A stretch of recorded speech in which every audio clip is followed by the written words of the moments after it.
3888. Need to sell your home and you want the most money? The name to remember is Gloria Lou. Yes, Gloria Lou with your home sold guaranteed realty at 314-325-6888 and start packing. Okay, 3, 2, 1, hit it. Chris Ranji, Amy, Mark Scores. The Chris and Amy Show. You know who it is. So if you didn't know, this is called the show. Yeah. On 104.1 FM, KMOX. Wow, what a nice day out there. Wow. I think that's what we should do every day there's a nice day. Wow. Chris and Amy Show, good morning.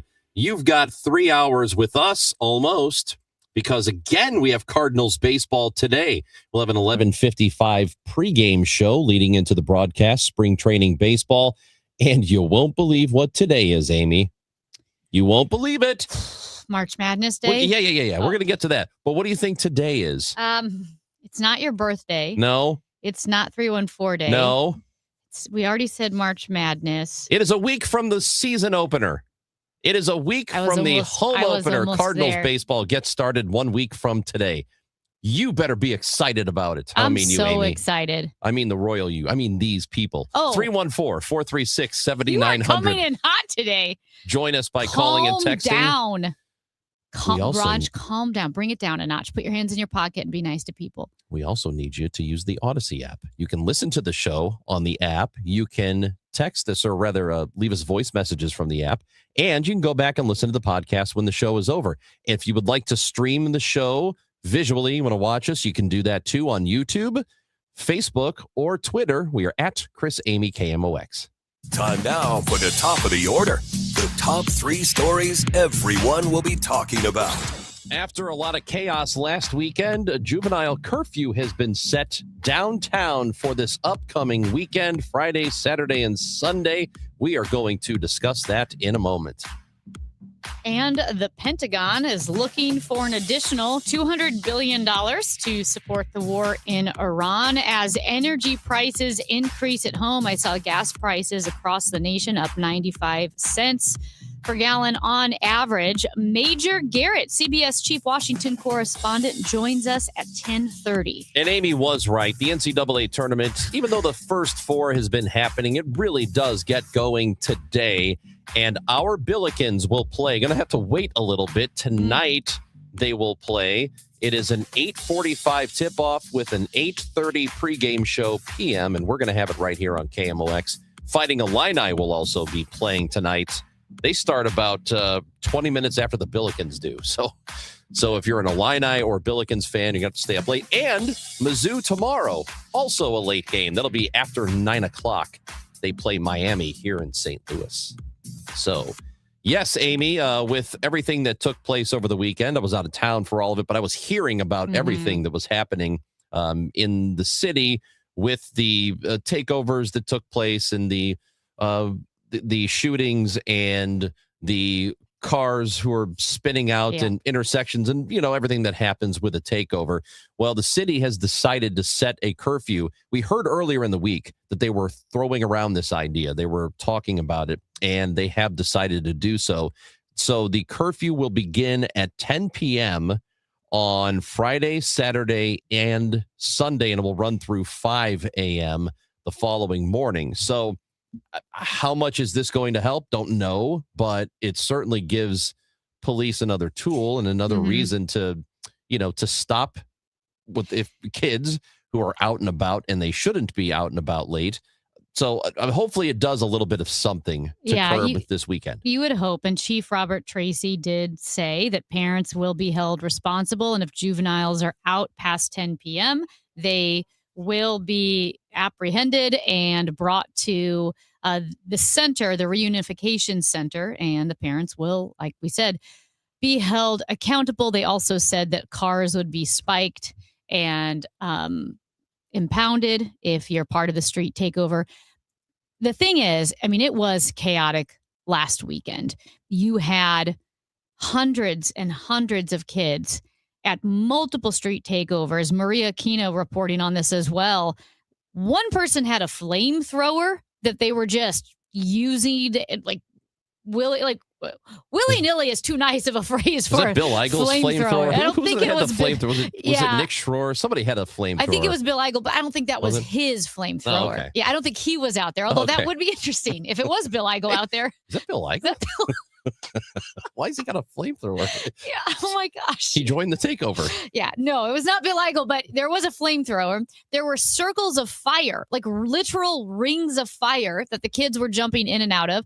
There were hundreds of cars performing dangerous maneuvers. Alderwoman Ann Schweitzer, her district, her ward was one of the takeovers, and that's at Gravois and Morgan Ford, because you have this weird three-way intersection, with the Dutch mill there, right there. Yeah, the windmill. yes. Not a windmill. Just the mill. Yeah, it's that's whatever right. it Yeah. is. I guess it's called a windmill. Whatever. And Bevo Mill. Yes. Thank you. And so those streets are so wide, and there's nothing really to mitigate speeding. They don't have any concrete barriers. The streets are pretty open, and the kids just outnumbered the cops. So will a curfew help? I guess technically it gives them a tool. I'm not sure exactly how that will help if the kids just decide to continue with this street takeover, and there's hundreds of them. I mean, as Maria Kina reported, the cops were impeded by the people on the street takeover. There were so many people surrounding the cop cars. And also, I say the word kids because there were juveniles out there, a lot of them. And in fact, one 14-year-old girl was shot, a 17-year-old was shot. But some of the other people who got shot were 24, 25, 26. So the curfew, I'm guessing, doesn't apply to them. The takeovers, because they're not juveniles at that age. Right. And so, but it does give you a reason to stop people, and it might disincentivize people from coming down here. The takeovers are really difficult to stop. And when people show up like a flash mob in an area, and there are a couple of hundred people that flood an area out of nowhere, it's really tough to do anything about it. It's not on police. It's difficult for a city to even put a handle on it. These do happen all over the country. It's almost like you've been to a basketball game. Yes, I have. Yes, you did. It was great. It was You had the best time chaotic. ever. You've been to a basketball game, and there's security and there are police all around the perimeter of the court. Yeah. Okay. If one person tries to run out onto the court, it's pretty easy to stop that person. If at the end of a game, students decide to rush the court and you've got several hundred people running out to the court at once, it's very difficult to stop that. So police can be overwhelmed no matter how many of them are there. And yeah, I guess we can go the route of tear gas and stuff. I think they would prefer to not do that just yet until it becomes a serious chronic problem. Then maybe they would have to do something like that. But at the moment, I think they're taking steps in the right direction, and we'll see what happens this weekend, especially with the NCAA tournament coming to town. See, that's the thing. But the other thing about that, Amy, is because there are going to be so many people downtown already, will that lessen the opportunity for a takeover to happen? Well, you know what I mean? I think so. I mean, traffic matters. Of course, Morgan Ford and Gravois isn't near That's Enterprise Center. Of course. So you still have that giant intersection. Tucker is near Enterprise Center, and my guess is there, and it's a big wide street, just like Broadway, where you have people drag racing and pulling donuts and all sorts of dangerous maneuvers right in the middle of the street. But there will be traffic. There will be a lot of law enforcement around that area. When we had the figure skating championships to determine the Olympic team, there was an enormous security presence all around Enterprise Center because, you can't mess this up. If you had the chaos like you have the other night anywhere near the U.S. Figure Skating Championships, that's disastrous for your city. Not only because it's a massive embarrassment and shame to your city, but also it would hurt St. Louis for years to come because people would not forget that. And like you said, I do think with more people downtown, with a focused, intense law enforcement presence around Enterprise Center, I don't think that's going to be a concern. But it's when you look at the numbers of the police officers downtown, we talked about them being overwhelmed. Less than 10 years ago, St. Louis had 1,400 police officers. Now there are less than 900? Fewer, I should say. Fewer than 900 police officers. That's a massive cut, and it leaves police officers strained and overworked. We know that last weekend they were calling police officers in on their days off. They were calling police officers in to work overtime. And so we need to be able to boost those numbers. And I know, like, you and I will always go back and forth with this, that every city has crime. I get that. And street takeovers happen. They happened in Chicago. Was it last year or 2 years ago? Maybe it was last year, like Lakeshore Drive or something. They happen quite a bit, Yeah, they actually. happen. But I say it matters here because I still go back to my Where's Waldo analogy. Yes, Waldo is crime. And in Chicago, Waldo's on a crowded beach. So Waldo's there on the beach, but there are a lot of people on that beach and using that beach. In St. Louis, Waldo is crime, and Waldo is the only guy on the beach. So But it that is- stands out more. And I agree. And we don't have, you can say, well, Chicago's dangerous. Then you can follow it up with, but yes, Chicago has shopping. Chicago has sports. Chicago has a vibrant, multiple neighborhoods downtown where people live and families live. In St. Louis, you say crime is bad, but we're also hemorrhaging residents, and the school system is struggling, and a lot of people don't feel safe downtown at night. We don't have the That's- same I polls mean, that you're- Chicago has. And I agree with you. It's just that it's not St. Louis's fault. You know what I mean? I mean, it's not St. Louis's fault that these takeovers happen, just like it's not any other city's fault they happen, because they're very difficult to stop. You can't prevent a few hundred teens or people in their early 20s from finding each other online and setting this up and you having no idea it's going to happen. You can try intelligence. You can hope that somebody reports it to the police, says, hey, I found out this thing is going to happen Saturday night at 11 o'clock, and here's where it's going to happen. And maybe you can give them a tip, but I can't blame police or a city for not being able to stop a takeover from happening once it starts, because they're just, it's like a flood of people all at once into an area. What are you going to do about it? What are you going to do about it? Well, Especially if you don't know exactly where they're going to be. yeah, I mean, hopefully the curfew helps. And again, hopefully repercussions for the parents actually matters, and that the police are able to find the people breaking the law here, because my understanding is no arrests were made from the other night, even though there were multiple street takeovers. 7 people shot in one night, including a 14-year-old girl and a 17-year-old. And to wrap up, because I don't want to poo-poo St. Louis, because I want to be a cheerleader for St. Louis. But there's also a sinkhole right by Busch Stadium, and it's getting... It is a huge sinkhole. It's a huge sinkhole, and is right near the right field entrance of Busch Stadium. I have and been it's past getting it. worse. Amy, I have been past it, and I've been past it in an Uber, wondering what's Yeah. going on here. What are they working on? I thought they were working on something. Yeah, no, I didn't they're know not. the street was collapsing. And it's getting worse. It is right outside that right it field entrance. is. Yeah, it's like right center field. Mhm. There's a main entrance right there across the street. It's where that Tums building is, isn't it? It's a Tums building. Dude, it's giant. And the home opener is in a week. Yeah. How are you going to fix that in a week?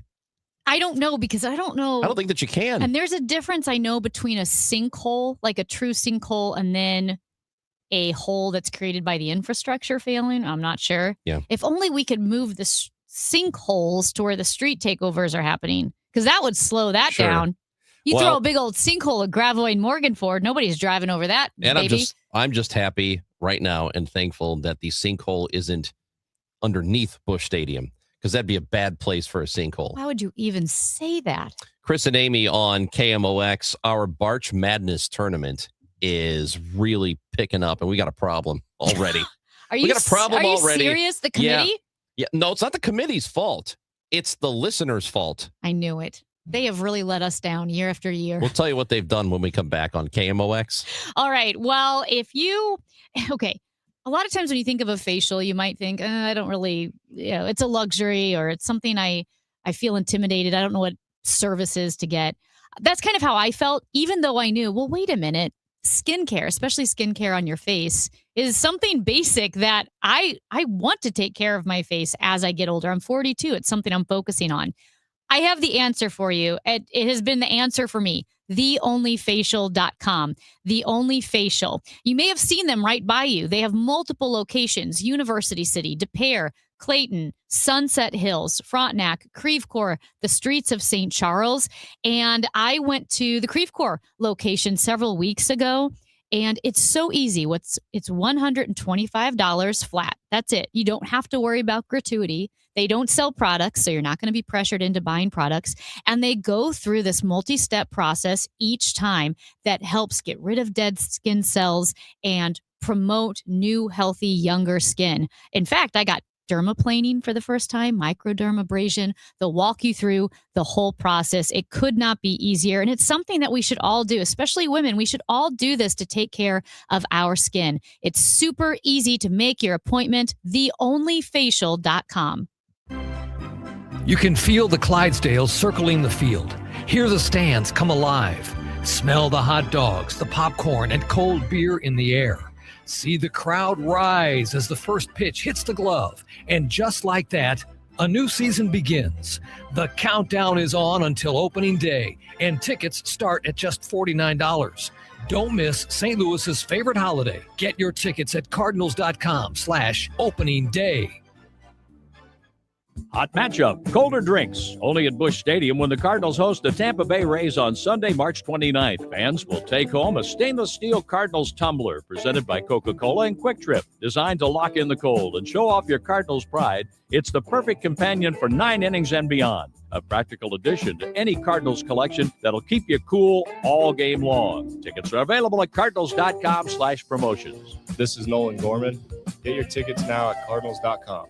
Hey everyone, I'm Josh Radner, and I am so excited to tell you about How We Made Your Mother, a rewatch podcast looking back at How I Met Your Mother. And I'm here with Craig Thomas, who co-created the show along with Carter Bays. Hi, Craig. Hey, Josh. Somehow it has been 20 years since the show premiered. I'm going to check the math on that. 10 years since it went off the air, and we thought that made this a perfect time to look back, see what the hell we did, and why the show still seems to resonate with fans around the world today. Follow and listen to How We Made Your Mother wherever you get your podcasts. Carpal tunnel syndrome, heart failure that doesn't improve with common medicines. These are some signs and symptoms associated with ATTR-CM, or the cardiomyopathy of ATTR amyloidosis, a serious heart condition with symptoms that get worse over time. Amvuttra, vutrisiran, is a prescription medicine given by a healthcare provider that treats ATTR-CM in adults to reduce heart-related death, hospital stays, and urgent visits. In a clinical study, Amvuttra was proven to help people live longer and have fewer heart-related hospital stays and urgent visits over 3 years compared to placebo. Amvuttra lowers the amount of vitamin A in your blood, which can affect vision. Other side effects include pain in the arms or legs, pain in the joints, and shortness of breath. These are not all the possible side effects of Amvuttra. For prescribing information, call 1-833-256-2748 or learn more at amvuttra.com. Ask your doctor about Amvuttra for ATTR-CM. Okay, I have some really good news. While we do have the 0% a lot, we do have it on our regular products because you will be unbelievably shocked, especially if you call me and I'll give you the straight up scoop on how much money you can actually save by if you spent $20,000 versus $10,000 on a system. The difference could be as little as, I don't know, let's just say, not to exaggerate, 5 cents. So be careful out there, and always remember your energy savings is based on your house. It is not based on the equipment. So common sense advice and help and guidance. Again, call me, Bart Inman, one easy number, Missouri and Illinois. The easiest, 314-293-2600. Again, one easy number, Missouri and Illinois, 314-293-2600. Or on the internet, that is bartinman.com. That is Bart with a B, Inman with an I.com. God bless. When you enter a place of business, you're owed a legal duty that the place of business is safe for you to shop in. I'm John Morgan of Morgan & Morgan. If you suffered an injury at a place of business, our duty is to protect you after that harm. Morgan & Morgan, for the people.com. 100 years, one legendary voice. Relive KMOX's century of service, classic audio, photos, videos, and more at KMOX100.com.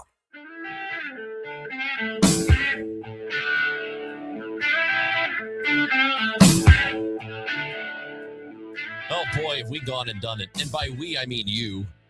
The listener. It's unbelievable. The listener has gone and done it this time. I mean, think of all that we do for the listener. We delight and entertain. Bro. We give away Spam-A-Lot tickets. We gave you one job. And the job is to help us find winners. Because we are in the midst of our Barch Madness tournament as we find the best bar in the St. Louis area. Now I get it, though. Now that you called it Barch Madness, and I remember that's the name. I understand why the people may not want to help us out. I think it's a great name. Stupid. And what we could have done is we could have had people name the worst bar in St. Louis and call it the Barch Badness tournament. Wouldn't you have liked that? That would have been so mean. We're not doing that because there are a lot of fantastic bars Trying to think of the worst in and one. around the city of St. Louis. I'll get back to you on that. Okay. One. So we need you to go to our Twitter account at Chris Amy KMOX. We are going to release the full tournament today, but we did just have our Thirst 4 matchups. And our Thirst 4 matchups resulted in 3 victors. And we have 1 tie because you people, we tried to tell you. If you would have heard the scream of despair that came out from the little producer studio when Matt realized there was a tie. I mean, the committee realized there was a tie. I mean, guys, what are we doing? Matt, around how here? livid was the committee? Livid. The committee was livid when they found out that this group of listeners did not.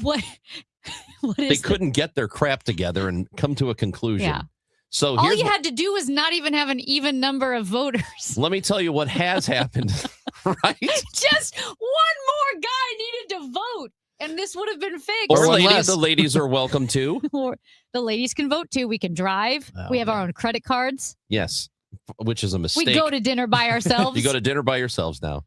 So we do have 3 winners, and in our 16 seed matchups, these were the matchups to decide the 16 seeds.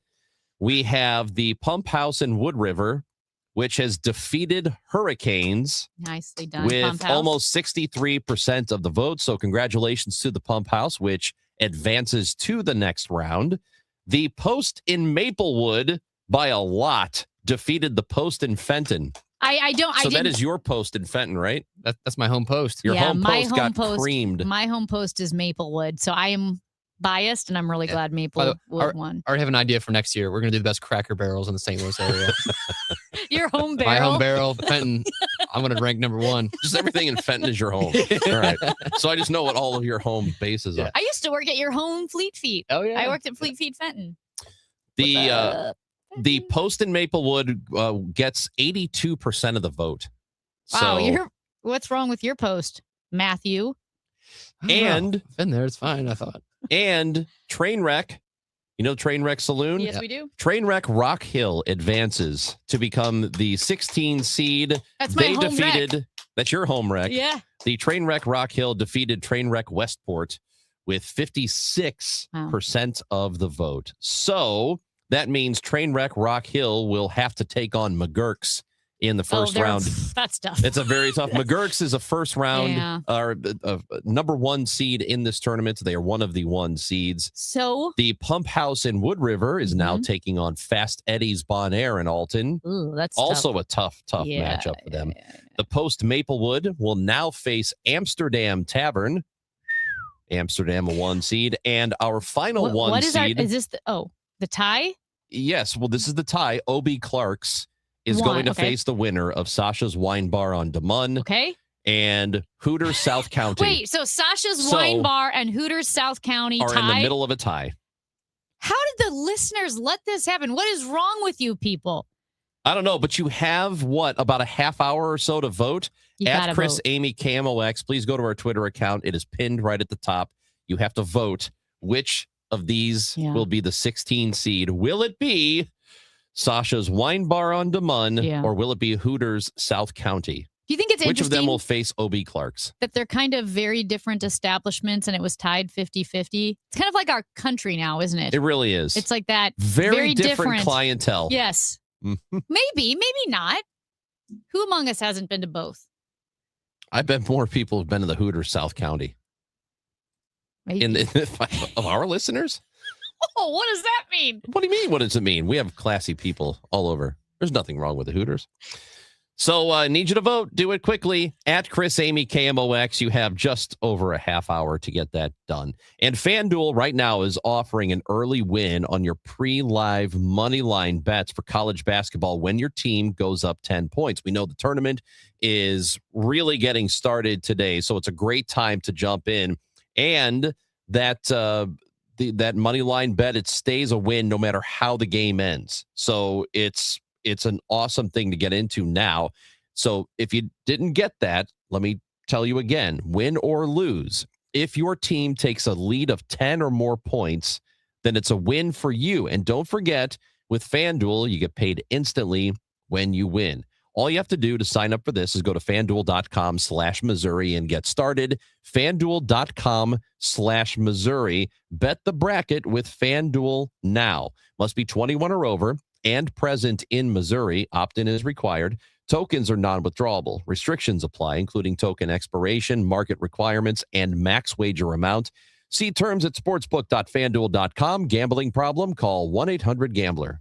The madness. Lob to Robbie. Tough catch made. Layup good. Starts. Whistle foul. Count the basket. Now. Left wing three. Bang! Instant Sharma's going to get you. It's the NCAA tournament. Join us Thursday. The Billikens, the Bulldogs, live from Buffalo, New York. Our coverage begins at 8:30 on 104.1 FM KMOX,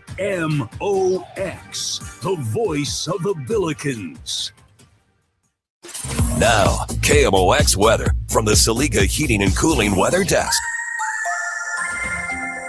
Currently, it's 55 degrees. I'm having a tough time enjoying today because Harambe forgot to vote. Mostly sunny today, very warm, a high of 74 tonight, clear with a low of 49. It's time for a $98 AC tune-up. Jen, I didn't know you shopped here. Hey, I'm hunting for something fresh for spring. Oh, girl, skip them all. Jewelry Television has the best spring looks right now. JTV, way ahead of you. Just hit up JTV.com yesterday for the cutest clover earrings, 2 tennis bracelets, and this gorgeous pearl ring. Right now, new customers get $20 off any purchase of $99 or more at JTV.com. Oh, and gold hoops and this turquoise bracelet. Just a couple things, huh? Maybe more than a couple. Okay, class, let's begin. Psst, love your boots. I just sold a pair like that on eBay. Oh, really? Yeah, it took like 2 seconds to list and they sold almost immediately. I've been selling everything lately. Some chunky boots, a faux fur coat I never wore, and a vintage chair that was more of an expensive clothing rack. You know, I actually bought these on eBay. Wait, are you Kitty Sell Stuff from Brooklyn? Okay, quiet, please. Find what you love, sell what you don't. eBay. Things people love. Wesley Financial Group is not a law firm, and Chuck McDowell definitely not an attorney. This is Chuck. If someone talked you into buying something really silly and you want to get out of that silly little thing, my advice, get the facts. Call me and I'll send you our timeshare exit kit absolutely free. Inside, you'll learn how timeshare works and all your options for cancellation. Call Wesley now for your free exit information kit. 800-909-9696. 800-909-9696. Are you tired of high cable TV rates? Sign up for Dish today and get a $500 bonus offer while supplies last. Plus, lock in your price for 2 years guaranteed. Call All American Dish, your Dish authorized retailer now. 800-296-1251. 800-296-1251. That's 800-296-1251. Offers require credit qualification, 24-month commitment, early termination fee, and e-auto pay. Restrictions apply. Call for details. Looking to build your dream home? Lombardo Homes has become synonymous with quality, luxury, and customization, offering thoughtfully designed homes in the area's most desirable communities. And for the month of March, we're giving you even more room to live. For a limited time, receive a free finished recreation room in the lower level, perfect for entertaining, movie nights, a home gym, or whatever fits your lifestyle. This special incentive is available in select communities and only during the month of March. Visit LombardoHomes.com to explore and be sure to ask your sales manager for details. Do you have 3 ex-wives and your current trophy wife wants a life insurance policy 3 times the size of the policies you had to purchase for your previous mistakes?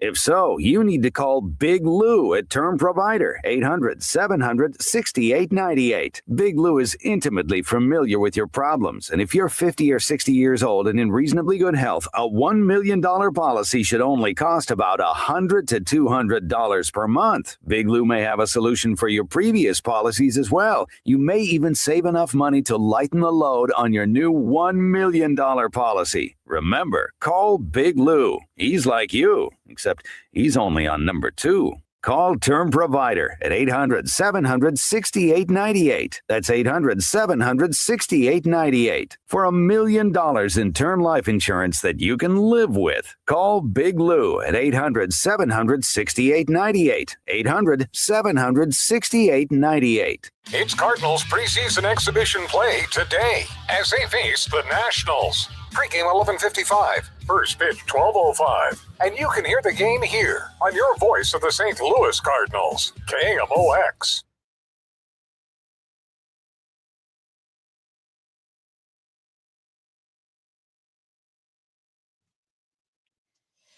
Well, we're really excited and honored to have our next guest in studio. He is a St. Louis-based investigative journalist and author. And he has highly acclaimed best-selling books, including Fentanyl, Inc., How Rogue Chemists Created the Deadliest Wave of the Opioid Crisis. He was the first journalist, in fact, to infiltrate a Chinese fentanyl lab. He has been featured in the New York Times, the Atlantic, the Los Angeles Times. You spoke with Terry Gross of Fresh Air. You're on the Joe Rogan podcast. I'll go ahead and introduce you before I just go on with all of these accolades. But Ben Westhoff, thank you so much for joining us. It's great to be here. Thanks for having me. I know Charlie Brennan and I chatted with you a few years ago when Fentanyl, Inc. came out. That book came out. But you have several books, including Original Gangsters, looking at the rise of West Coast rap. You have a documentary on Truman State and the cluster of suicides that happened there about a decade ago. So you are all over the place. Yep, a lot of different crazy things going on all the time. So we just talked to, was it a month or two ago? We talked to Jeff Pearlman, who wrote the book on Tupac Shakur, a new one that came out. So it's fun that we're getting all sorts of hip hop journalism here on this. I don't think anybody would have figured this would be the place for hip hop journalism, but we found it. I know. I said my first question would be, how was Terry Gross? That's kind of, you had the whole episode, didn't you? Well, I hate to break your heart, but it was actually Dave Davies was subbing that time on Fresh Air. But still, Fresh Air. I did get to hear her say my name a couple times in the promos, and that was really a special moment. Well, very, very cool. Let's start with the book Fentanyl, Inc., which is why I initially started talking to you again with Charlie Brennan. And you look at the drug crisis and how fentanyl has become the worst drug crisis in American history. And I know that St. Louis plays a role in that as well. Can you kind of set the table for our listeners about fentanyl and also the role of St. Louis in the spread of that drug? Yeah, fentanyl has been so deadly because it's not something that people really were looking for. It was cut into every other drug. And so, people who are using heroin would die because fentanyl is so much more powerful, and it's cut in as a way to save money. And for the drug dealers, it's basically just like rat poison, except much stronger and more fatal, and then there's all these pills, and you've heard about so many kids, especially high schoolers, would go to a party and someone would give them a pill and they say, oh, this is just a Percocet, this is a pharmaceutical for pain. But really it's a fake pill cut with fentanyl in it, and it would kill all these teenagers instantly. And that's still going on. And unfortunately, St. Louis is really an epicenter of the fentanyl epidemic. And, almost any street drugs that are seized on the streets, like whatever they might be sold as, they might be sold as cocaine, they might be sold as meth, they might be sold as whatever. It's almost always got fentanyl in it. So why is St. Louis a hub for it?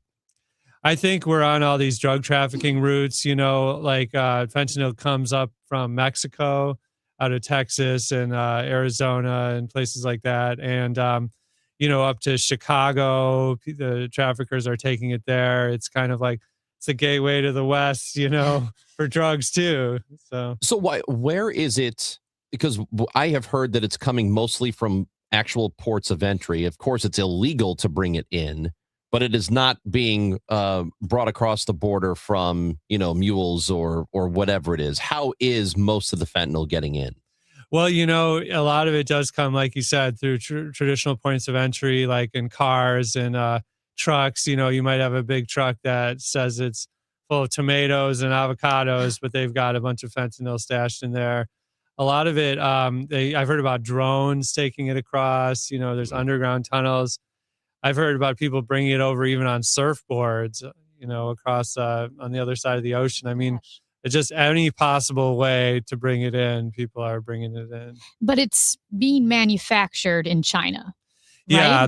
the ingredients come from China, and then they're sent to the Mexican cartels who finish it into the final product, and then it's brought to America. It's so dangerous. Like you said, you mentioned kids going to parties, and someone said, "Oh, this is just Percocet." We had something, might have been a couple years ago now, but it was just pot, I think, and like 5 people died in the Central West End in the same apartment building because it had been laced with fentanyl.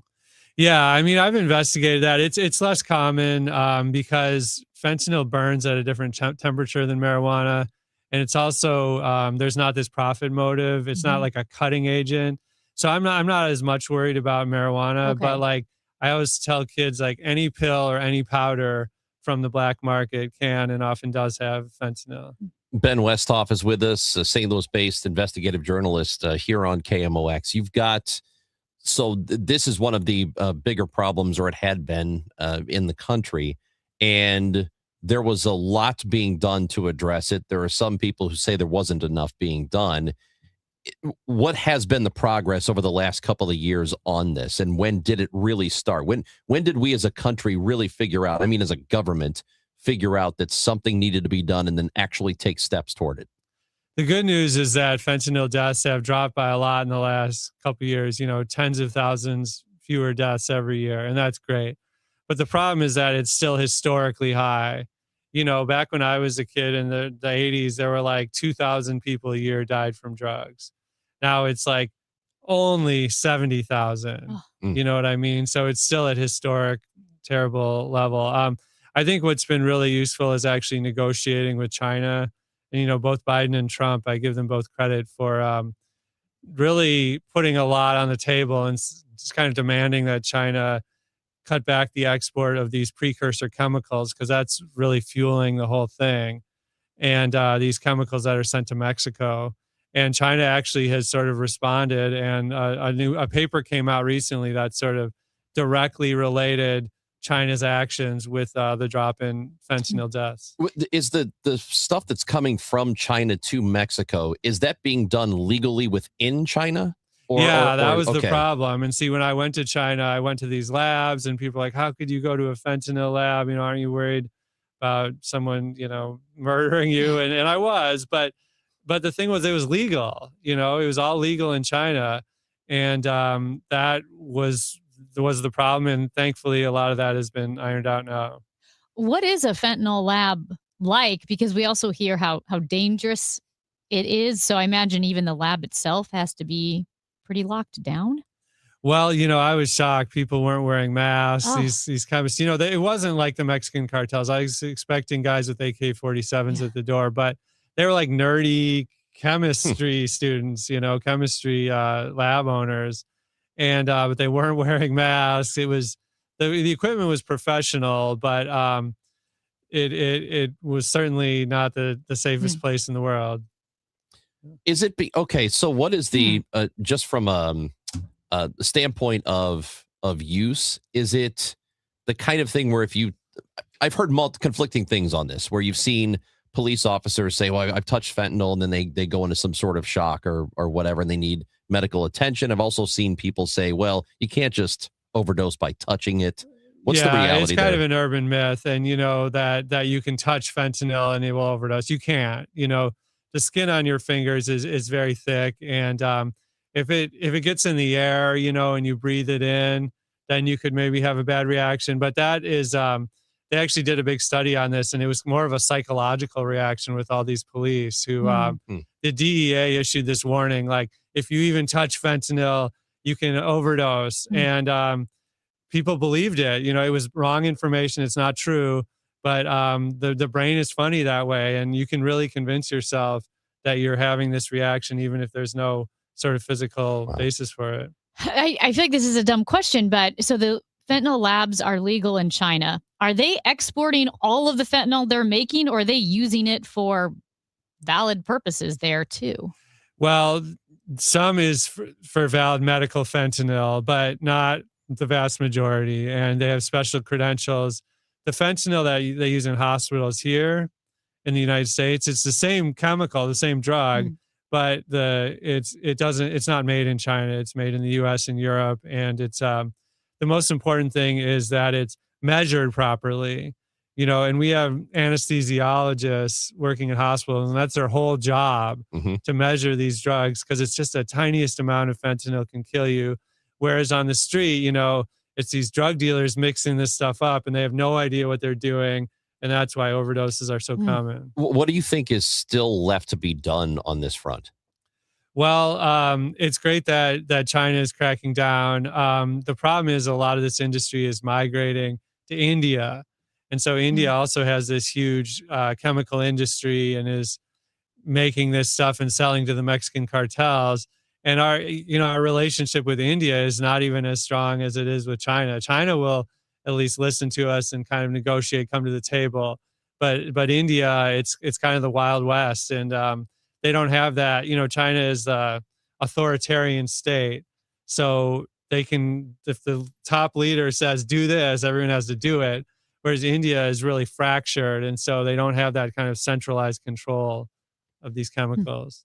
I wanted to ask you too about you've got so much here that you've been working on, but a relatively new podcast, the fall of 2025, The Peacemaker. It's a true crime podcast. You host it along with Ryan Kroll of St. Louis Magazine, and it investigates the cluster of suicides at Truman State University. For people who might not be familiar with that, what was that all about? Yeah, it was a horrible situation at Truman State in Kirksville, Missouri, where in this same fraternity, all these guys started killing themselves, one after another. And at the end of the day, it turns out they were all friends with this same guy in the fraternity named Brandon Grossheim. And Brandon's from Alton, Illinois here.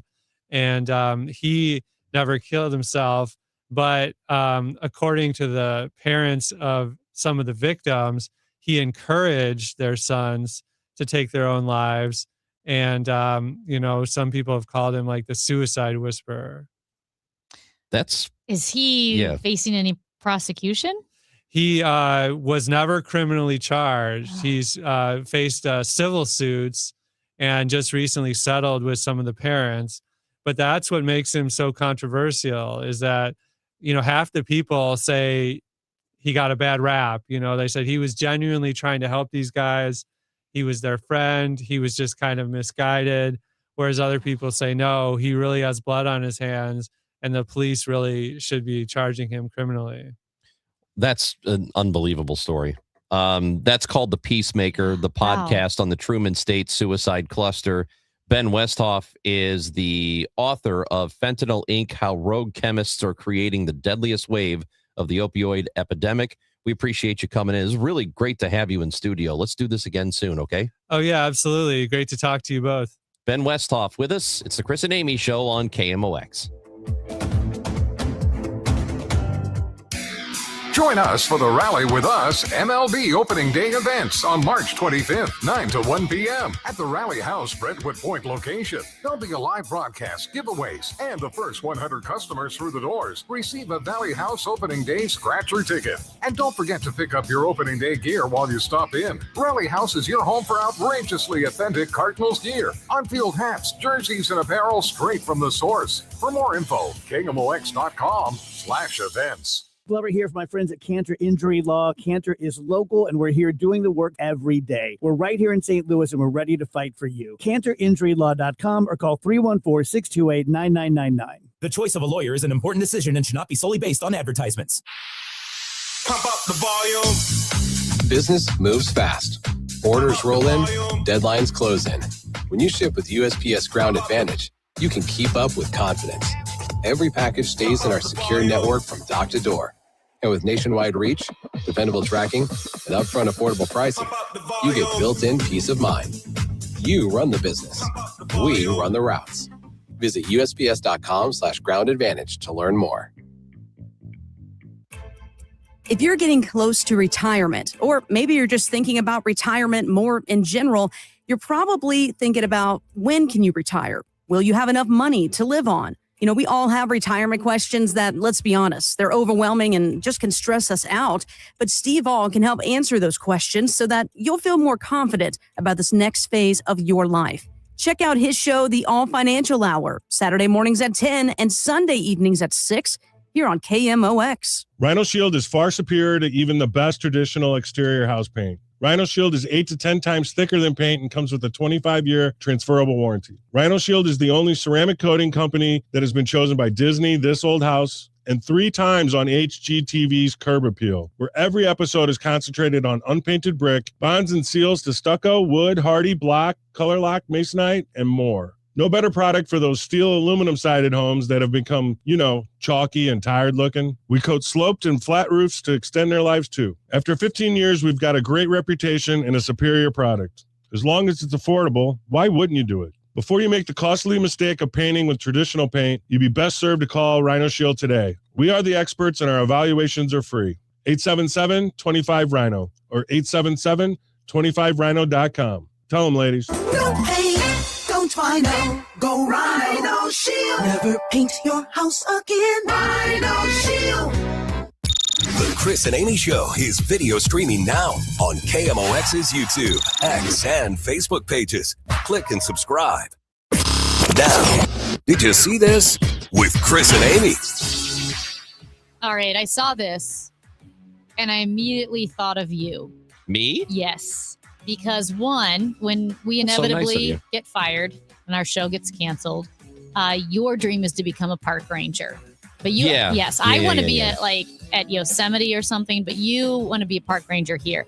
I've also heard you be a little aggressive or threatening. What are you talking about? Well, I feel like you are the sheriff in town. You if know you're what? the Just park give me ranger. the story. What have I missed here? So, two tired of this. Two St. Louis County park rangers are in trouble Oh, because they did Job a little openings. they did a little too much when they encountered a motorist doing donuts in Queenie Park, right there on Manchester on January 26th.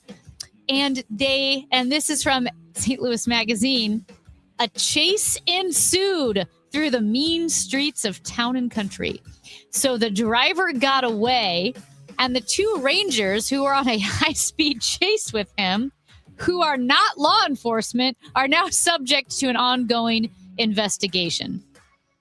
They did too much. Okay, They cared so- too much. So they're going to be fired, which don't know. leaves me a job. Well, we don't opening. know. A county spokesperson declined to offer more details, said it's a personnel matter and a personal matter. Hello. But I Tell you what, just think you need to watch yourself. I love Queenie Park, You've already talked about, and I could absolutely be a park ranger at Queenie Park. I love it. yeah, but are you going to chase people? Well, These guys went on a high within speed. reason, I will chase people to the exits Okay. and then say I've done my job. Yeah. Shoo. You drove them out of the park. drove You them out of the drove park. the ne'er-do-wells out Yes. of the park. I need you to update me if these people have All been right. fired so that I can take over. Okay. I need to know.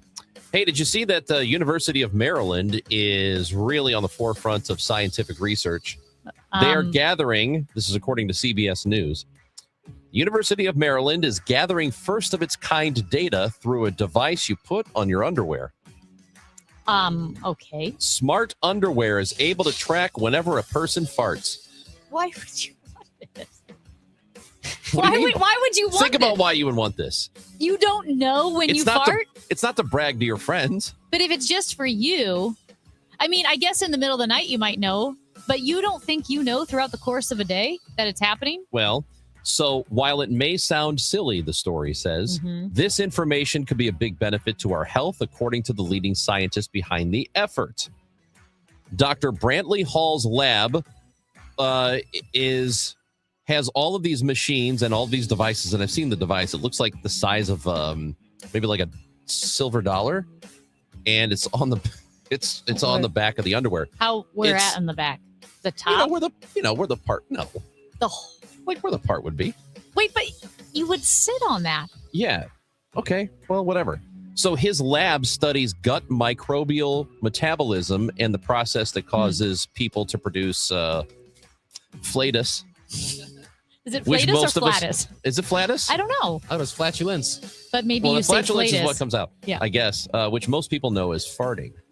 So there's no scientific baseline as of right now on what constitutes a healthy amount of passing gas. Hall wants to change that. He wants to know if it's good if you barely fart throughout the day or if you do it a lot. And I saw a story where he was talking about we've seen as low as 4 times a day, and we've seen as many as 170. 170? So we don't know what's normal, but they believe that it could have indications on how healthy your gut is. Well, So yes, this is actually important research. it could be, but also it probably also depends on what you're eating, because you can have a healthy gut, and I imagine that the flatus will vary by, did you have broccoli? Did you eat beans? Did you have a chicken breast? You know what I mean? Yeah, sure. A chicken breast can't possibly do Do the you have those same protein thing. farts, which are awful? So I don't, because I am anti-protein powder, but I have been around people who do, especially like young extended family members who happen to be teenage boys who only live on protein powder and tons of food. We had to change the monopoly rules on our last ski trip.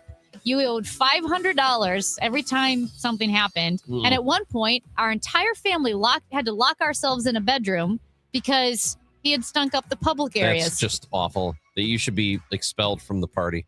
One lady did get, So- she lost her, she got knocked out of the game because of it. So here's what they're looking for in this study. Those with high fiber diets who don't fart a lot, which he calls Zen digesters.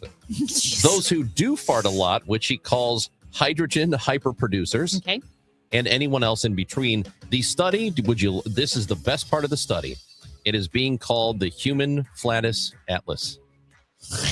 Not kidding. And The Human Flatus Atlas. so they do say it's flatus. It's Flatus? Yep. The Human Flatus Atlas. Yep. From the 17th century Latin, literally meaning blowing or to blow.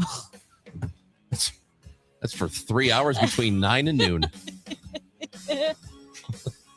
A lot of flatus between 9 and noon right here on KMOX. And Cardinals baseball. And Cardinals baseball. At 9, the flatus. At 1, the fun. And at night, Cardinals baseball. Speaking of sports, the Billikens in the tournament, their first game tonight. Matt Pauley will join the show when we come back. The Illini play as well. We'll talk to Matt about all of it on KMOX.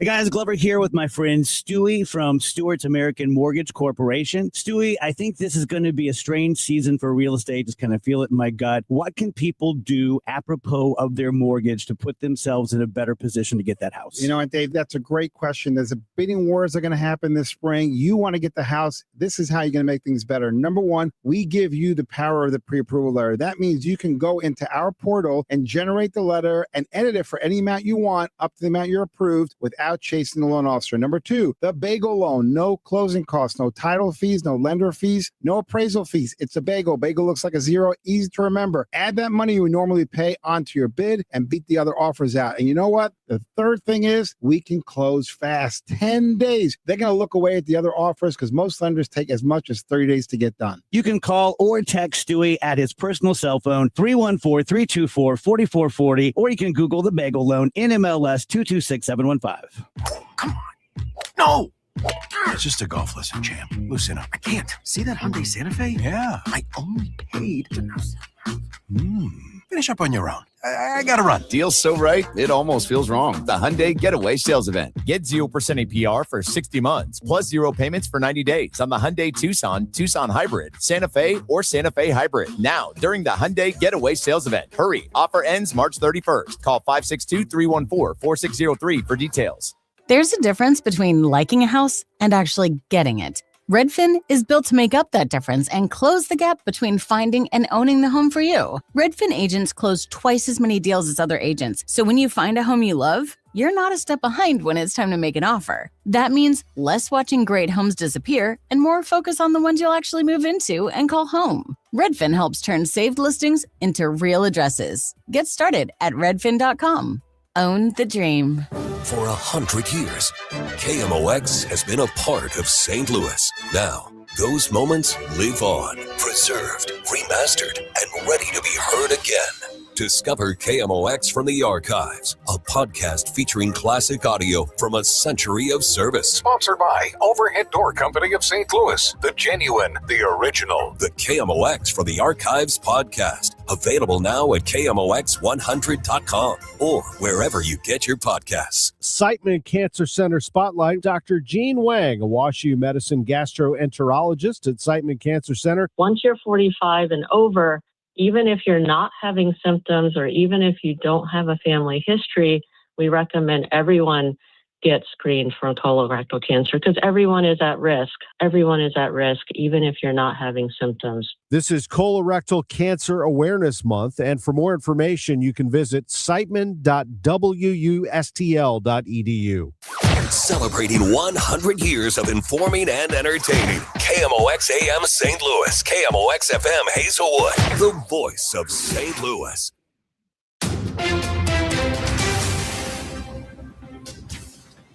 It is 10 o'clock, and right now we've got clouds that have moved into downtown St. Louis. It's 56 degrees. A Metro East high school on soft lockdown this morning due to a threatening phone call. The O'Fallon Township High School posted on Facebook that the call came in shortly after the school day began. The district says administrators and the security team are assessing the situation that is at O'Fallon Township High School on a soft lockdown this morning. In this vote, the yeas are 8, the nays are 7, and the motion to report the nominee is agreed to. There is some movement in the nomination of Senator Markwayne Mullin to head the Department of Homeland Security. We get more from CBS congressional correspondent Nicole Killian. It was a very close vote, I would point out, 8-7, with the chairman of the committee, Rand Paul, voting against Mullin's nomination, a fellow Republican, whereas Democrat John Fetterman voted in favor of Mullin's nomination. I believe we have a tweet from Senator Fetterman where he says that, his eye is rooted in a strong, committed, constructive, working relationship with Senator Mullin. A federal judge has denied the asylum claim for the family of Liam Ramos, the 5-year-old Minnesota boy in the bunny hat who was arrested by ICE in January. The judge ordering the Ramos family be deported back to Ecuador, but they can stay in the U.S. while their appeal is pending. Liam's school in Columbia Heights, Minnesota, calls the judge's decision heartbreaking. The Pentagon is seeking $200 billion in additional funds for the Iran war. Asked about the figure at a news conference this morning, Defense Secretary Pete Hegseth didn't directly confirm the amount, saying it could change. Congress is bracing for a new spending request, but not clear if the White House has transmitted that for consideration or if it would have support in Congress. City leaders say full-scale tornado repairs could take another year. Right now, there's only enough money allocated to make basic repairs at about 250 St. Louis homes. That would only be enough to get one bathroom working and the lights, air conditioning, and water back on in those 200. victims. A charitable foundation to support the county's animal shelter has been launched. The mission of the Friends of the St. Louis County Animal Shelter Foundation is to help bridge the funding gap between public funds and the necessary resources to care for animals. Foundation President Sarah Foster says they want to create excitement and interest in the pets to find them all loving homes. This Saturday and Sunday is a Be a Friend, Save a Life, Help Another adoption event, where adoption fees will be waived for the first 100 pets. From the KMOX business desk, Missouri lawmakers considering banning a weed killer that's linked to Parkinson's. The proposed bill would ban the application, distribution, sale, and handling of paraquat starting in January. Paraquat is highly toxic, so toxic that inhaling or absorbing the weed killer can be lethal. It's already banned in more than 70 countries. Becoming warmer this afternoon with more sun than clouds and a high of 74, then clear tonight, though 48. Sunshine mixing with clouds and even warmer tomorrow. The high 82. The record is 86, set in 2017. For Saturday, sunny and very warm, high 80. From the Saliga Heating and Cooling Weather Desk, I'm AccuWeather meteorologist Joe Lundberg on 104.1 FM, KMOX. Currently cloudy and 56 degrees in downtown St. Louis. I'm Debbie Monterey, KMOX News. Weather sponsored by Renner Garage Door, forward and back, RENNER. Giddy up! Cardinal Cowboy for Team Renner here, America's oldest family-owned garage door company, serving both wholesale and retail markets. Free repair or replacement quotes and $100 off a new garage door. RENNER. Chris Raunchy, Amy Markscores, because life is too short for boring radio. 104.1 FM, KMOX. Paulie's a great name. Oh, Paulie. What'd you do for Paulie? Anything? Me, Paulie, I was responsible. Paulie, we're here because of you. Yo, baby, it's time for some sports here. We've got the Cardinals pre- and post-game host countdown to opening day, which I believe is tonight, unless he's lied to us again.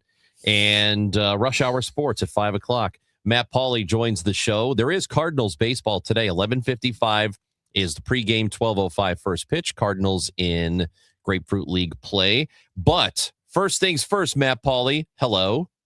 Hello. Secondly, Billikens play tonight. And I hate the fact we have to wait so long for the game to happen. 8:30 pregame show, 8:45 tip-off. But the Billikens have their first round matchup against Georgia. How you feeling? Yeah, I think it's a 50-50 sort of shot. I don't think it's a great draw for SLU. I think Georgia's a pretty solid team. We'll see. I mean, they can win I think the Billikens' best is better than Georgia's best, but at the same time, I don't know the last time we saw the Billikens' best. It's been a little while. So not in the first maybe half. The first date, not the home Dayton, maybe. Right, that Friday night when Coach went over to Humphreys and was behind the bar that night. Yeah. That maybe, and that was January 31st, if I remember correctly. Oh, was it that so long ago? I think so. Somebody can correct my math, but I believe that was January 31st. We don't do math. Okay, then let's just assume Let's just pretend. And move But- on. Yep. I will say, Matt, yeah. Ranj will appreciate your alliteration there that the Billikens' best is better. He's a big alliteration guy. I didn't even do that on purpose. I didn't catch that I did it so thank you for bringing that to my attention. Amy. Beautiful. Yes, very good.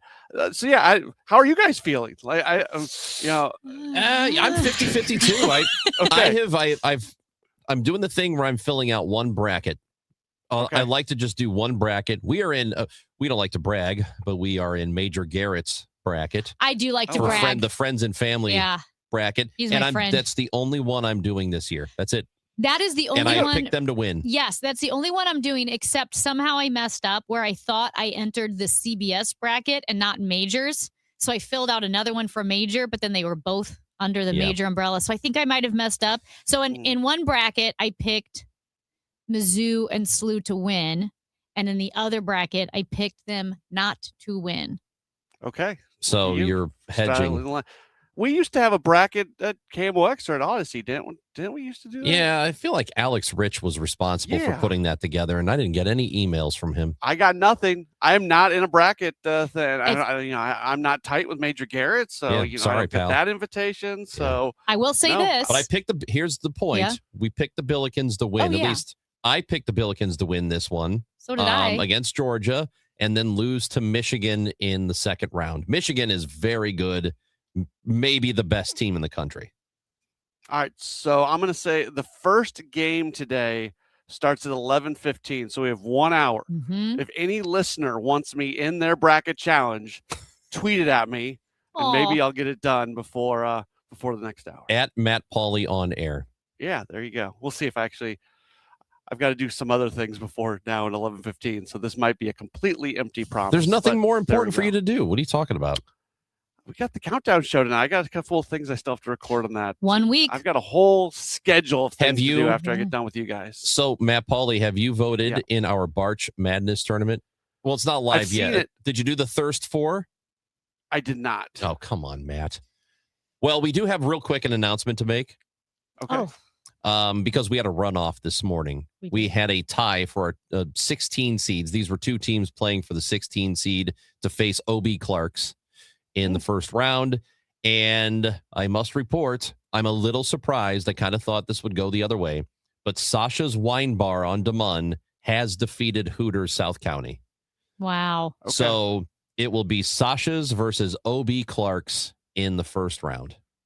See, I grew up next door neighbors to people who are part of the family who own OB Clarks. So I'm all OB Clarks on this one. Well, they're a top Wow. seed. They're one of the number 1 seeds in our Barch Madness tournament, which will be at Chris Amy KMOX. Go vote. And Paulie, you better vote too.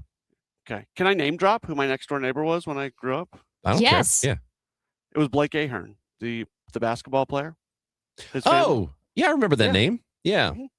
That was my next door neighbor growing up. Well, how about that? We played basketball on our driveways 10,000 times. I don't know. I never once won. Well, not a single time. One-on-one basketball, never beat it. There was one time where I was up, like, you played 10. I was up like 8-0. I still remembered I'd just gotten back from like a basketball camp, and I was feeling really good about myself. And I got up big on him. And then he just took care of business. Just at when the he end. decided he was going to win, he just won. Yep. Yeah, that's how Yep. that is. That's how the best are when they're done Yeah. fooling around and it's time to win. So Billikens, And that's the family. That's the OB Clark family. yeah. I didn't know that. Billikens tonight, 8:45, and before that at 8:25, I believe, is when the Fighting Illini play. So they've got a pretty late game too. Their matchup against Penn. I think Illinois has got a pretty good draw here for They have a really good draw. Yeah. I think Penn's a good team, but Penn's best player is not going to play. Penn's second best player may not play. Now, Fran McCaffrey's their coach, and he's Right. really, so he was knows the Iowa Illinois. coach forever. He knows Illinois, but no, especially with one of those players for sure not playing tonight, and maybe two of them. Any chance that Penn had for that upset probably kind of goes out the window. And the Tigers will play tomorrow here in St. Louis. All the St. Louis games for the first and second rounds, they are on Friday and Sunday. So games won't be played in St. Louis until tomorrow. So they've got Miami here. They're a 10 seed. Miami is the 7. I know that even though they're saying the right things, Miami is not particularly happy that they have to basically play a road game against Mizzou. So what do you think of that one tomorrow? I think if it was played not in St. Louis, I would not feel good about it at all for Missouri, especially the way that Mizzou finished out their season. Playing in St. Louis, I think it's helpful. I don't know how helpful it is. Miami on paper is the better team. But if Missouri, again, it's kind of the story of SLU, right? Like at one point, Missouri was playing some great basketball, and you just looked at Mizzou and said, this is a team that can go on a little bit of a run. And if they get back to what they were, 3 weeks ago, a month ago, they've got a shot at this thing. But that's a 50-50 game for me as well. I think Amy is correct in her bracket approach. On one bracket saying they're going to win and one bracket saying they're going to lose, because I'm not trying to not have an opinion here. It's just these are really, really tight games. They are tight games. I love the time before the actual tournament starts, just the knowledge of that, the fact that SLU and Illinois and Mizzou are all in, because that doesn't happen very often, where all three of the teams that are within proximity are in this tournament. And, at least for today and tomorrow, there's something to root for. There are. Illinois State was in the NIT. Did they? They won are they last still in night. it? Yes. Okay. Oh, Yeah. yes. Oh, they took care of Kent State without a problem. Good, That's right. Good for them. So congratulations, Ron. Yeah. But I need them to get to the actual dance someday. It's been 30 years. Feels like. It's really cool to have these three. You'd love it for there to be a year where you get these three and you get Missouri State winning Conference they're dead to USA me. and you get Southern No. Illinois winning SIU, the sure. Valley. And then you get one of our three local teams from one of the OVC. Let's get more. Let's get even more of our local teams in the tournament. Well, I did pick Northern Iowa, so one of the Missouri Valley teams. I did pick them to upset. I forgot who they're playing in the first round, but I did pick them to upset, win in the first round. Okay, they've got that. They've got the pedigree, I guess you can say. They've been there. It's been a while, but they've been there. Yeah, I mean, there were some years where you had some really good Missouri Valley teams in the tournament, and a couple of them have left the tournament since. Loyola went to the dance as a final. They were a Final Four team. You had Wichita State was really good when they were in the conference. they're not Creighton really- was really good, and they left the conference. But Northern Iowa had that year with Ali Farokhmanesh. Remember Yes, that I name? remember him. Yeah. Yeah, he was. I actually, when I was broadcasting junior college basketball in Iowa, he played for a JUCO there. So I saw him when he was playing JUCO basketball. I did some of his games, so it was even more fun for me when he was tearing it up for Northern Iowa. Northern Iowa, I have them picked to beat St. John's. It's not a good pick, but I'm going with it. I'm going Valley for this first round game. And then they're going to lose to Kansas in the next. Probably. That's how I have it. Kansas always wins. That's right. I know you hate it, being a K-State guy. I think there was a year where Kansas lost to Bucknell in the I remember that. NCAA tournament. Yeah. And so I would say either my freshman or sophomore year in college. This is like before Amazon. This is before overnight delivery. This is before all of that. I remember calling up the student bookstore at Bucknell and buying a Bucknell t-shirt and getting it shipped to me overnight Wow. delivery so I could walk around campus with a Bucknell, because that's all you had. If you were a K-State person, Yep. you didn't have K-State playing in the NCAA tournament. So all we had was the orange of Bucknell. You're a hater. You know what you are? Do you know what K-State, and I've just figured this out just now, K-State, the fan base, you included, you're all Sox fans because that's how they are with the Cubs. I used to get these, like when I was doing post-game show, after a game, I would at least once a night, somebody would call in and say, hey, going to Bob on the South Side. What's up, Bob? And he'd say, well, the Cubs lost tonight, so I'm doing pretty great. You're just one of those people. You're It's a hater. funny when, it's funny when you do look at fan bases and you see the familiarities. Like when I worked in Wisconsin, I always laughed when Brewers fans hated Cardinals fans because Cardinals fans there's a lot of similarities between the Cardinal fan base and the Packers fan base. So Oh, don't do Brewers that to me. fans Mm-mm. tend to be Packers fans, and they would be so mad about things that Cardinals fans were doing. And I'm like, you do the exact same thing when you're ready for the Packers. Come And on now. Don't you dare associate Cardinals fans with the stupid Packers. Don't you blanking dare. Sorry, Ron. Yeah, don't you? I Take a step back and this is remove the angriest. your. This is the maddest I've ever been at you. I have a cheese head. You do? Yeah, I've Throw had it that since in I the was trash 12. chute. A real cheese head. They're pretty heavy. I'm gonna light that thing on fire I don't think you should because it's while you're it's- wearing it. It seems like I'm sure they're something- flammable. Yeah, and it also feels like maybe carcinogenic. Yeah, oh yeah, definitely. The foam and that yellow paint. Jacob is watching us on YouTube and he's just trying to dig at me. Go Pack, Yeah. go! Don't you dare, Maybe Jacob. he You're liked. banned. Maybe he liked my cheese head.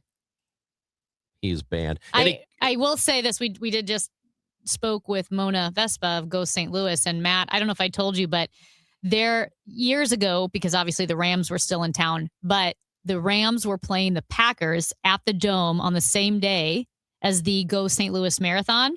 So all the streets were closed off, and Packers fans assumed that the streets were closed off for tailgating. And several Packers fans had set up tents and barbecue pits on the street on the marathon course. And I was at the start line of that race. And they said, yes, we're going to delay the start of the race 10 minutes. We have football fans who have set a barbecue pit on the course. And it was pretty funny. It delayed the start of the whole race for like 10 minutes while they cleared the course. A bratwurst delay. Bratwurst delay. Matt, lastly, before we let you go here, Cardinals will play today, 11:55 pregame. 1 week from today is the home opener. So actual baseball that counts will start a week from today. And it looks like we have a rotation, huh? Yeah, Matthew Liberatore will be the opening day starter. Dustin May, Michael McGreevy, Kyle Leahy, Andre Palante, and there. Richard Fitz will go down. He'll be the sixth starter. They're going to use we need to stop calling it a 6-man rotation or a 5-man rotation. It's a 6-day rotation is what they're mainly going to use this year. So when there's situations where you have a lot of off days like they do for the first month of the season, there's no need for a 6th starter. Once those off days start to dry up, that's where Richard Fitz probably is back into the equation. A lot of people are pushing back on this because they wanted to see Fitz in over Palante. My response to that is, it's all going to work itself out. If Palante does not pitch better than he pitched last year, the leash is going to be pretty short on him. But Palante did a ton of work in the offseason to try to fix his problems from last year. He has a track record at fixing it. If you remember a couple of years ago, he went down to AAA in the middle of the season, fixed some things, came back, and was the Cardinals' best pitcher in the rotation in the second half of the season. You can't send Palante down. He doesn't have any options left. So I refer to it as it's malpractice if you just move on from Palante at this point after he's had a nice spring. You have to see whether or not the adjustments and the changes that he made in the offseason are real or not. So you're not going to risk losing Andre Palante just to put Richard Fitz in the rotation to start the year. It's all going to work out. If Richard Fitz is a better starting pitcher than Andre Palante, he's going to be in the rotation over him before you know it. And now Palante is kind of on the clock to show that he deserves to be there. If he does get promoted, will you say he fits the rotation better?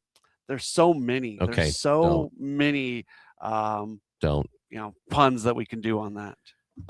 Countdown to opening day today at 6?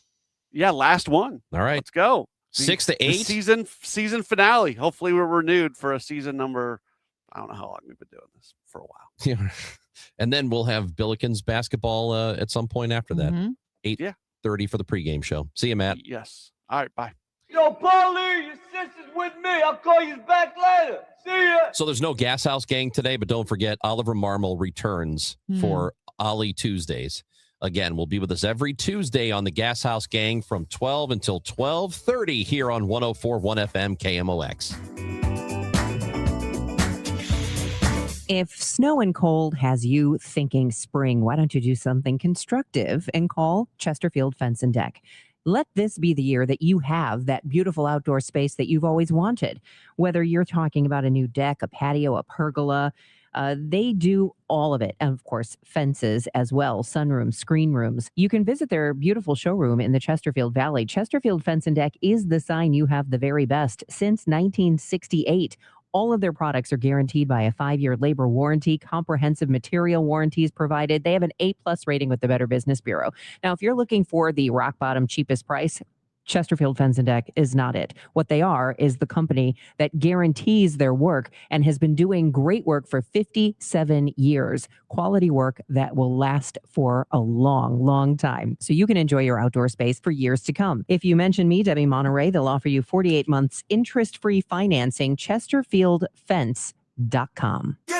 New Game Plus with Oxy makes your laundry smell incredible and fights stubborn smells, like the ones your dog Biscuit brought into your freshly made bed last night. But you washed that all away with Game, and now you're drifting asleep to the scent and sound of waves.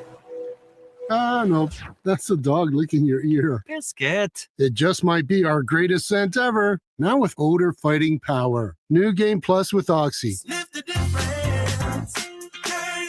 There's a difference between liking a house and actually getting it. Redfin is built to make up that difference and close the gap between finding and owning the home for you. Redfin agents close twice as many deals as other agents, so when you find a home you love, you're not a step behind when it's time to make an offer. That means less watching great homes disappear and more focus on the ones you'll actually move into and call home. Redfin helps turn saved listings into real addresses. Get started at redfin.com.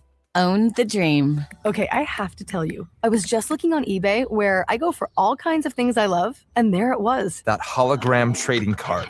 One of the rarest, the last one I needed for my set. Shiny like the designer handbag of my dreams. One of a kind. eBay had it. And now everyone's asking, ooh, where'd you get your windshield wipers? eBay has all the parts that fit my car. No more annoying. Just beautiful. Millions of finds, each with a story. eBay. Things people love.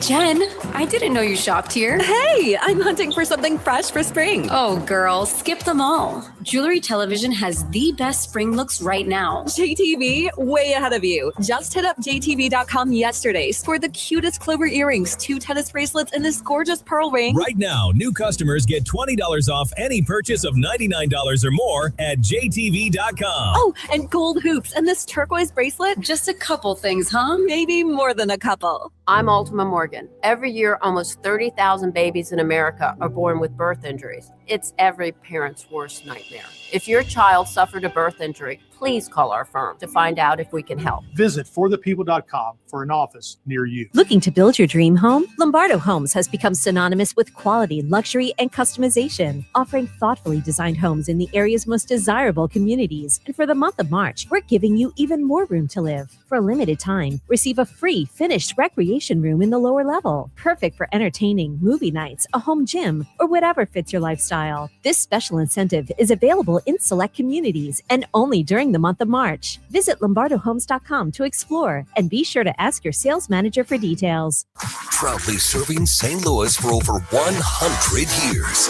KMOX, the voice of St. Louis.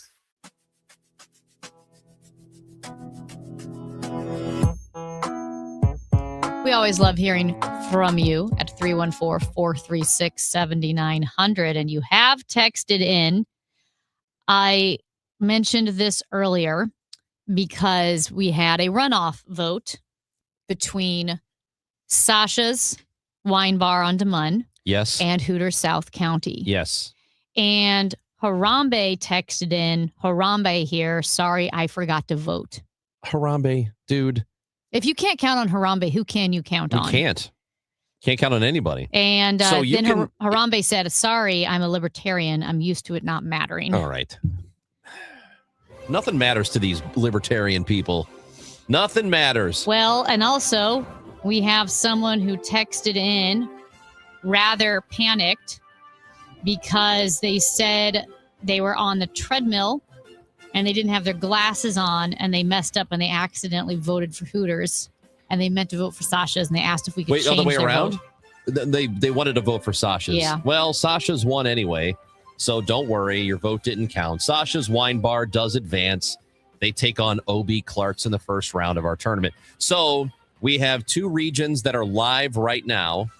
The Eberhard-Anheuser region and the Adolphus Busch region of the I like March Madness tournaments are running right now. We're going to have the other 2 regions up here very, very shortly.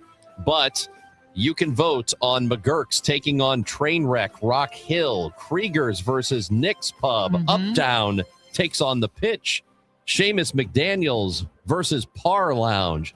Spent a weekend one night at Par Lounge. Lester's versus TikTok Tavern. We have Duke's. They are facing a fellow Soulard Bar and Stu's Food and Liquor. Helen Fitzgerald's takes on Ray's. It is Joe's 5th Street Pub versus Maggie O'Brien's. Maggie's is a 2 seed in this tournament. The Pump House in Wood River faces Fast Eddie's Bon Air. Another Illinois I voted. bar. You voted already? I did. I voted too. Big Daddy's versus Harpo's. Humphreys takes on Bobby's Place. We got Jack Nolan's and Country Club Bar. Filoni's versus Top Shooters. Go look at all the matchups. There's a lot happening in our March Madness tournament. And the first round is going to be live for all 4 regions until Monday. And then starting on Monday, we'll do the second round of the tournament. And we'll have that ready for Thursday of next week. But we need you to vote. We need your friends to vote. We need your family to vote, your enemies, your neighbors, Yes. your bowling league. You can vote at Chris Amy KMOX on Twitter. They'll be right there at the top. Go find them and vote in the March Madness tournament. We are looking for the best bar in the St. Louis area. Yeah. I mean, and let's say you loved Hooters South County. You're their most loyal customer. Mhm. If you didn't vote, you have no one to blame but yourself. It is only your fault. Yeah. And you best believe it, pal. but I feel like the committee's done a great job. I am operating in a state of flinching a bit. What's the problem? I'm just assuming there's going to be a controversy or a scandal. Nah, we're going to be all right. I don't think so. You think we're going to be in trouble? Historically, we have not been all right. No, you're right about that. So when we come back, we're going to talk to Major Garrett. We'll have our weekly conversation with the chief Washington correspondent for CBS News. And yes, we are in his March Madness bracket. Looking forward to that one. Tournament starting here in a little over a half hour. So here we go. And yeah, you should know that as we are getting ready for the NCAA tournament today, FanDuel wants you to get in on the action as the tournament is happening. It is live. It is a lot of fun. And I think that what you're going to want to do is get there quickly. Go to FanDuel.com/Missouri, and you're going to want to take advantage of the bonus bets that are happening right now. That's right. Bonus bets are going to be live in your account. So whether it is a money line you are looking to go after, maybe you're looking at brackets, spreads, totals, game props, FanDuel is dropping bonus bets into everybody's account for the tournament. You have to opt in to claim your bonus, though. So you've got to go to your account and do that now. And do not wait, because the bonus bets are only available for a short period of time. So basketball, this is the best event, I think, of the entire year when it comes to sports. FanDuel.com/Missouri to get started. FanDuel.com/Missouri. Must be 21 or over and present in Missouri. Bonus issued as non-withdrawable bonus bets, which expire 7 days after receipt. Max bonus $500 unless otherwise specified. Restrictions apply. See terms at sportsbook.fanduel.com. Gambling problem? Call 1-800-GAMBLER. The madness. Lob to Robbie. Tough catch made. Layup good. Starts. Whistle foul. Count the basket. Now. Left wing three. Bang. Instant Sharma's going to get you. It's the NCAA tournament. Join us Thursday. The Billikens, the Bulldogs, live from Buffalo, New York. Our coverage begins at 8:30 on 104.1 FM KMOX, the voice of the Billikens.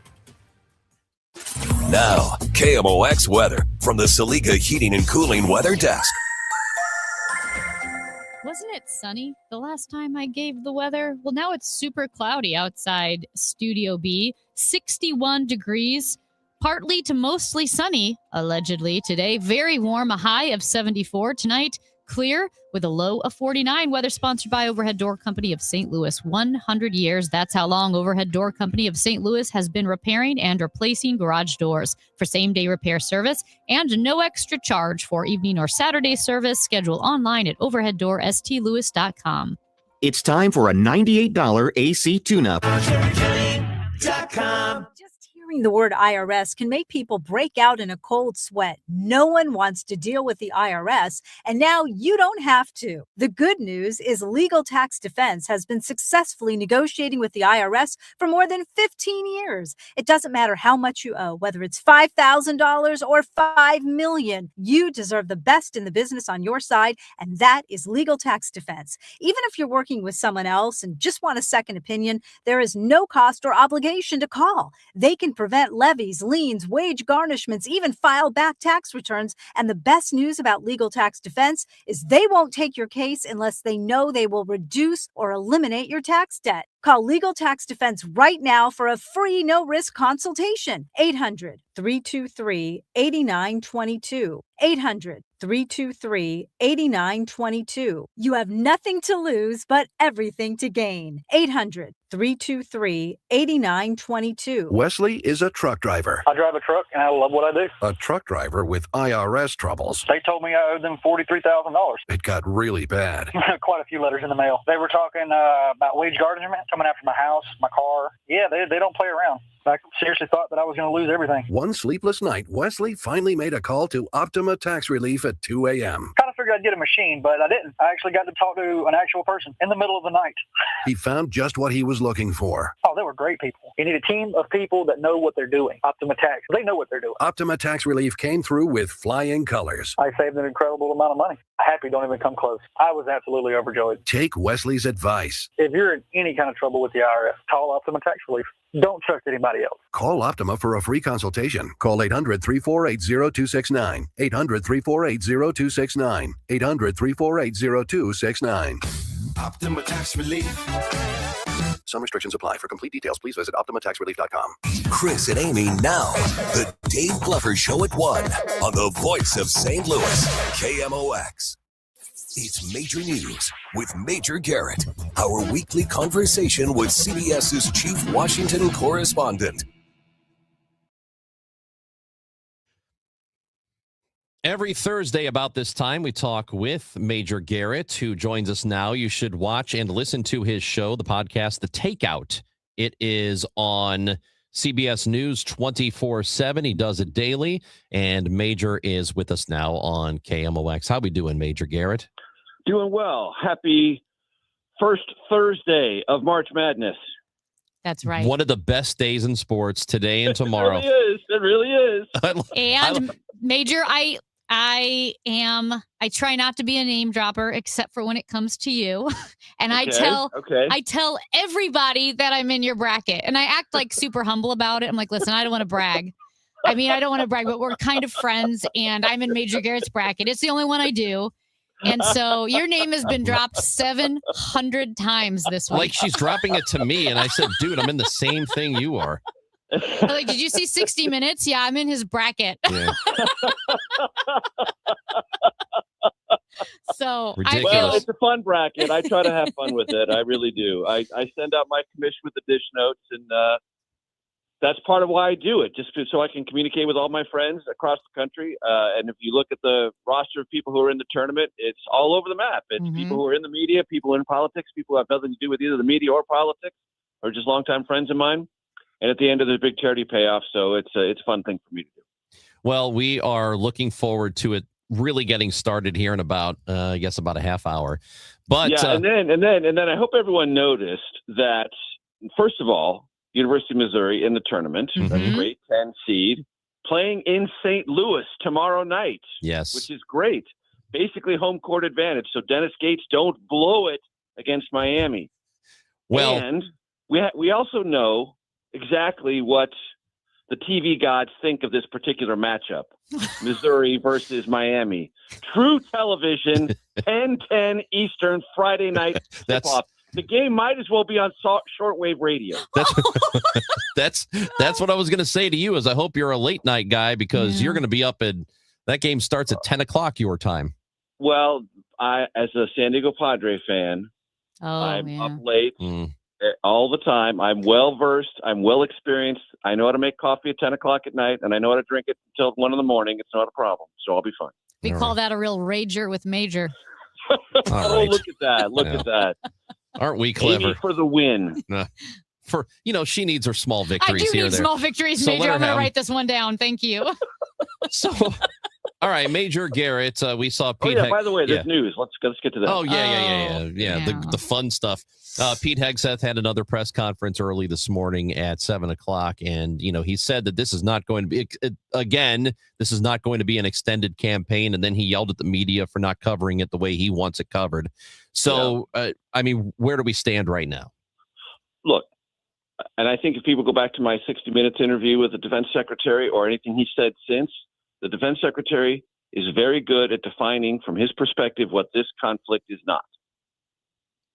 He says over and over, it's not this thing, it's not that thing, it's not Afghanistan, it's not Iraq, it's not inconclusive, it's not with all sorts of boots on the ground, it's not civilizational where we're trying. But what is it? Help the American people understand what it actually is, how the objectives, which shift quite a bit from the administration, are or are not being achieved. What are you doing about the Strait of Hormuz? Remember, when I sat down with Pete Hegseth more than 2 weeks ago, that week the president said the Strait of Hormuz is already taken care of. That's what he said on social media and in an interview. And when I asked the defense secretary about that, I said, we're taking care of it with air power. How's that working out? Well, not so well because it's still mostly paralyzed. That doesn't mean the war's being lost. That doesn't mean Iran has the upper hand. But it does mean there are shocks to the system economically and otherwise that Iran can still inflict. Oil prices today are trading higher than they traded yesterday, and higher than the day before, and higher than the day before. The trajectory is steadily upward. That will have, inevitably, it already has, a downstream effect on gas prices, not just here, but across Europe and in Asia. That will have a constricting economic effect globally. Those are real consequences. The administration argues with great emphasis that it is worth short-term pain for long-term gain. Okay, help the American people understand what the long-term gain is and how close we are or aren't to achieving that. Those are the gaps that still remain. And every time the defense secretary has a briefing, he spends a lot of time haranguing the media about what the country doesn't understand. Meanwhile, the country still keeps saying, help us understand. Yeah, and it seems that the objectives have been mixed. The reasons for attacking Iran and for attacking Iran now have been mixed. And I think they've given some valid reasons in the mixed responses. But the problem is, if you give 30 different reasons, some of which contradict each other, it sounds like you don't know why you did it. Right. And the president in the last 5 or 6 days has really sort of landed rhetorically on the nuclear threat.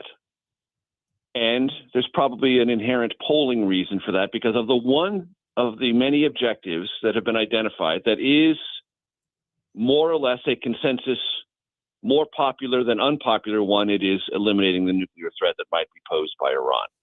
Complicating that dramatically yesterday and again today, the director of national intelligence, and remember, under this Trump administration, they were supposed to have a new approach and not all these deep staters, whether they existed or not. They were saying, oh, you can really count on the intelligence now. It's going to be different. It's going to be better. It's going to be America First intelligence, not like that other stuff. That's what they said. Well, what did the director of national intelligence report to Congress this week?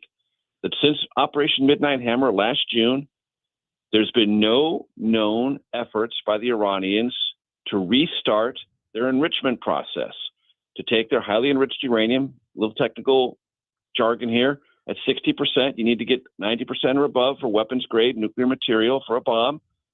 It's not a big step from 60 to 90%, but they haven't done anything. That's what the Trump director of national intelligence reported to Congress. Hasn't done anything to restart their ability to take their already highly enriched uranium to weapons grade levels. Does that mean it's a threat?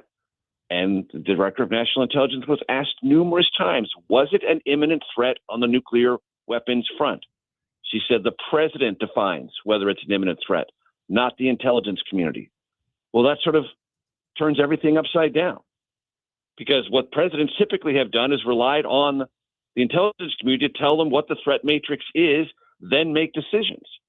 Well, the director of national intelligence said yesterday, testified before the Senate, only the president decides what's an imminent threat. So it's all about President Trump and what he decides is or isn't, not necessarily linked to his own intelligence community's assessment. That seems to be a complicating factor. So the Pentagon, according to reporting, is asking for an additional $200 billion for this operation in Iran, which is a considerable amount of money. And it seems to go against what, all these efforts to spend less money, or at least that's what we were told.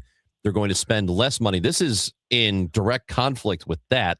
So will that get approved? What's going to happen there, do you think? So that's the reporting from the Washington Post. We haven't matched it at CBS News. Okay. However, the Speaker of the House was asked about that today, and he did not deny the $200 billion number. And if he knew that it wasn't going to be anywhere near that high, I have a suspicion the Speaker would say, well, it's not going to be that high. We'll see what it is when we get it. And these things can sometimes be floated as a trial balloon, see what the bandwidth is in Congress until it arrives with a specified number. We don't know what the number is. What we do know is in the first 2 days of this conflict, it cost $11 billion. That's what we know. The Pentagon's confirmed that. These munitions are expensive. These sortie runs are expensive. The deployments are expensive. Yes, some of that's baked into the cake, but some of it isn't. And when you expend munitions, interceptors, and the like, the costs ratchet up. So we don't know what the actual cost is. But 2 weeks ago, the Speaker of the House was saying he was expecting something in the $50 billion range. That was 2 weeks ago. Now we have this reporting about $200 billion. So I'm going to guess it's going to land somewhere between $100 and $150 billion when it finally gets presented to Congress. That's a substantial amount of money. And then the Republicans are going to have to decide two things. Do you just write a blank check, put it on the debt, give it to the Pentagon, or do you try to offset it, meaning you take that money and cut from other parts of the budget to, quote unquote, pay for it? That's a very tough political thing to do right now because this war is not wildly popular. It is by the thinnest of margins, especially in the whole nuclear context, sort of popular. Getting members of Congress to cut other parts of the budget to fund this war may be a very sticky political proposition, even for Republicans. So stay tuned. Major, earlier this week, President Trump was discussing the United States pressuring Cuba to change its leadership and then said that he could take Cuba in some form. He said a friendly takeover of Cuba was possible, quote, whether I free it, take it, I think I could do anything I want with it, end quote. Between Venezuela and Iran and Greenland, how much weight do you put behind this? Oh, look, the reality in Cuba right now is it is under tremendous economic stress. It has had 3 near total blackouts. They've restored power, but 3 times in the last month, all of power in Cuba for some period of time has completely vanished. That's because its supporting states, Venezuela, Mexico, and others, are sending less. Mexico is trying to backfill. Venezuela is not sending anything because President Trump changed the regime there, and they know not to send money to Cuba. The Russians aren't really helping. The Chinese are helping at the margins a little bit, but Cuba is economically very, very stressed. The president wants to do something there, wants to put, he said this more than once, Marco Rubio in charge. We don't know how. There are some signals from the Cuban government that they'd like to negotiate some way out of this because basic things are falling apart in Cuba, not just power, trash pickup. There's very little gasoline to go in any vehicles at all. Even the ones from the 50s and 60s and 70s was basically all they have there. So the president is seemingly enjoying this economic metaphorical noose around Cuba, expecting the regime to just say uncle and turn the whole country over to him in some capacity. Whether or not that happens or not, I don't know. But the president keeps talking as if that's the only acceptable outcome. And I remind the audience what I frequently remind people who watch my show. Early in the second term, the president sat down with the Atlantic magazine and he gave an interview. He said, my first term, I ran the country. This time I run the country and I run the world. That's what he said.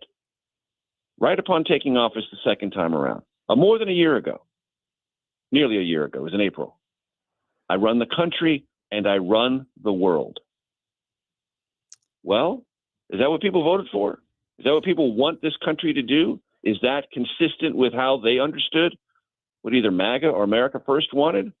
Those are some of the pressure points that are emerging under this president's second-term approach to foreign policy.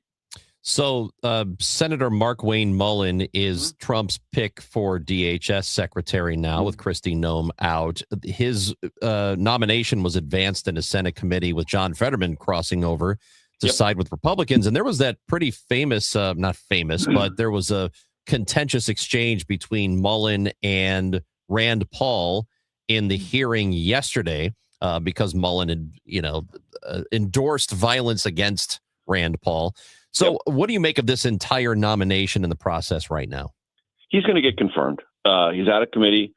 John Fetterman, the Pennsylvania Democrat, was on my show last week, explained why he's going to vote for Mark Wayne Mullen, why he believes he can be a good DHS secretary, why he would be superior and someone he could work with in ways he never could with Kristi Noem, the former DHS secretary. So that's going to happen. And Senator Mullen, in his testimony yesterday, said a couple of things that I think are really important. He said, whenever there is ICE enforcement activity, it will only be done with a judicial warrant. Under Kristi Noem, ICE was saying if we have our own administrative warrant, we can go into a property.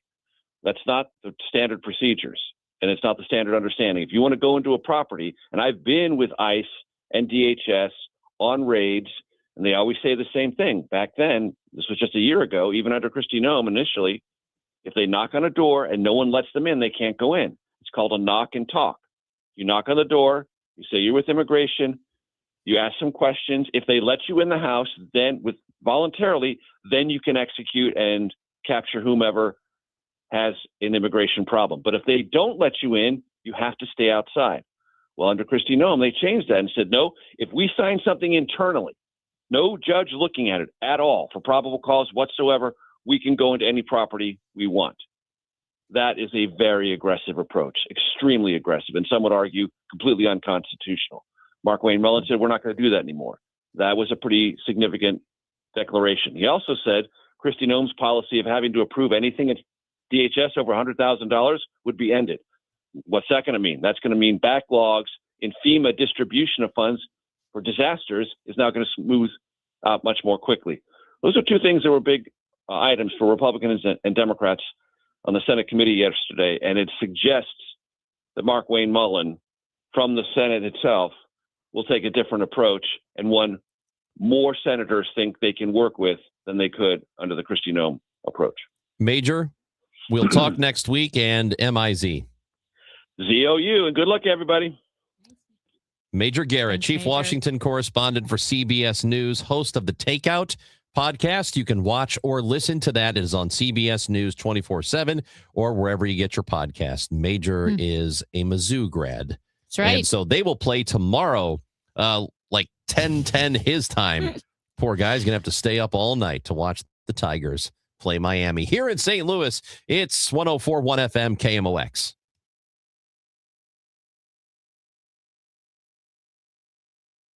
Inflation is squeezing budgets, and global events can shake markets overnight. If you're close to retirement, this is not the time for, gee, I hope this works out.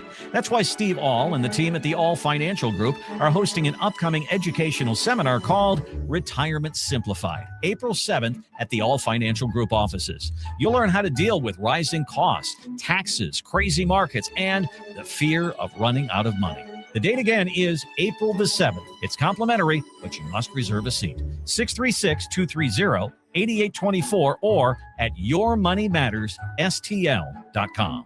Investment advisory products and services made available through Impact Partnership Wealth, LLC, IPW, or registered investment advisor. Neither the firm nor its agents or representatives may give tax or legal advice. Individuals should consult with a qualified professional for guidance before making any purchasing decisions. The All Financial Group is not affiliated with nor endorsed by the U.S. government or any other government agency.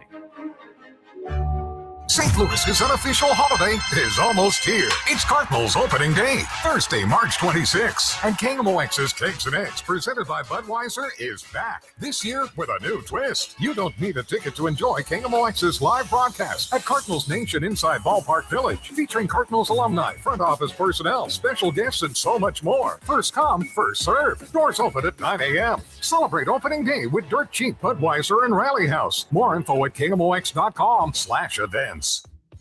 Nothing makes a gathering great like Eggland's Best Eggs. They're just so delicious with better nutrition, too. For us, it's eggs any style, as long as they're the best. Eggland's Best. Better taste, better nutrition, better eggs. Paid for by government.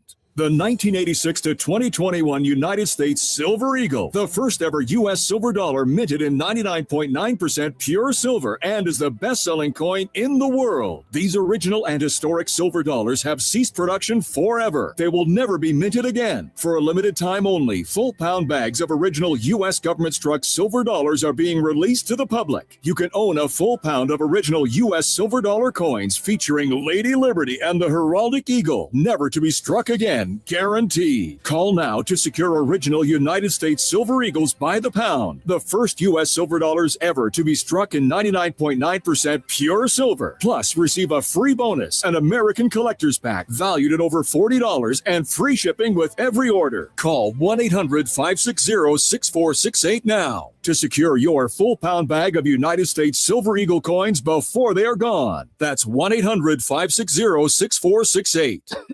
Honey, that flu keeping you up? Did you take NyQuil Intense Flu? Nah, I got this. Okay, I don't got this. Yeah, you need NyQuil Intense Flu.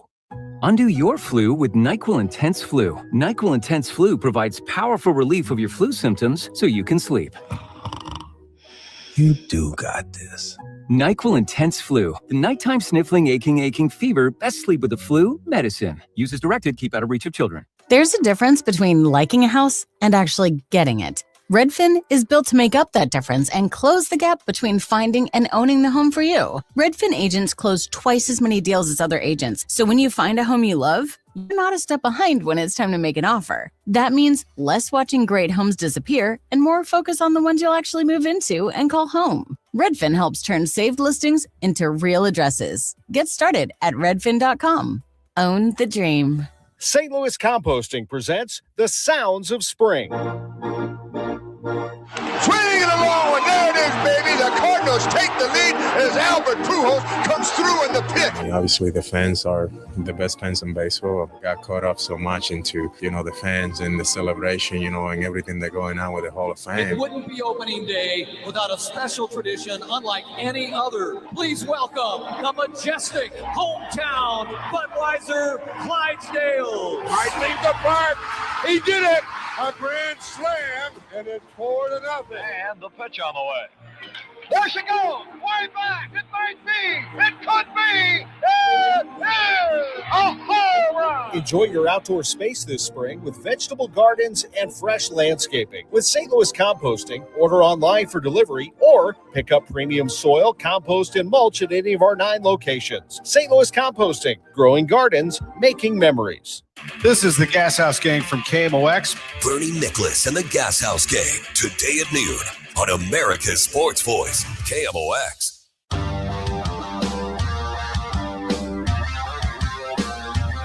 Chris and Amy show on KMOX. Our tournament is live. Go to @ChrisAmyKMOX on Twitter.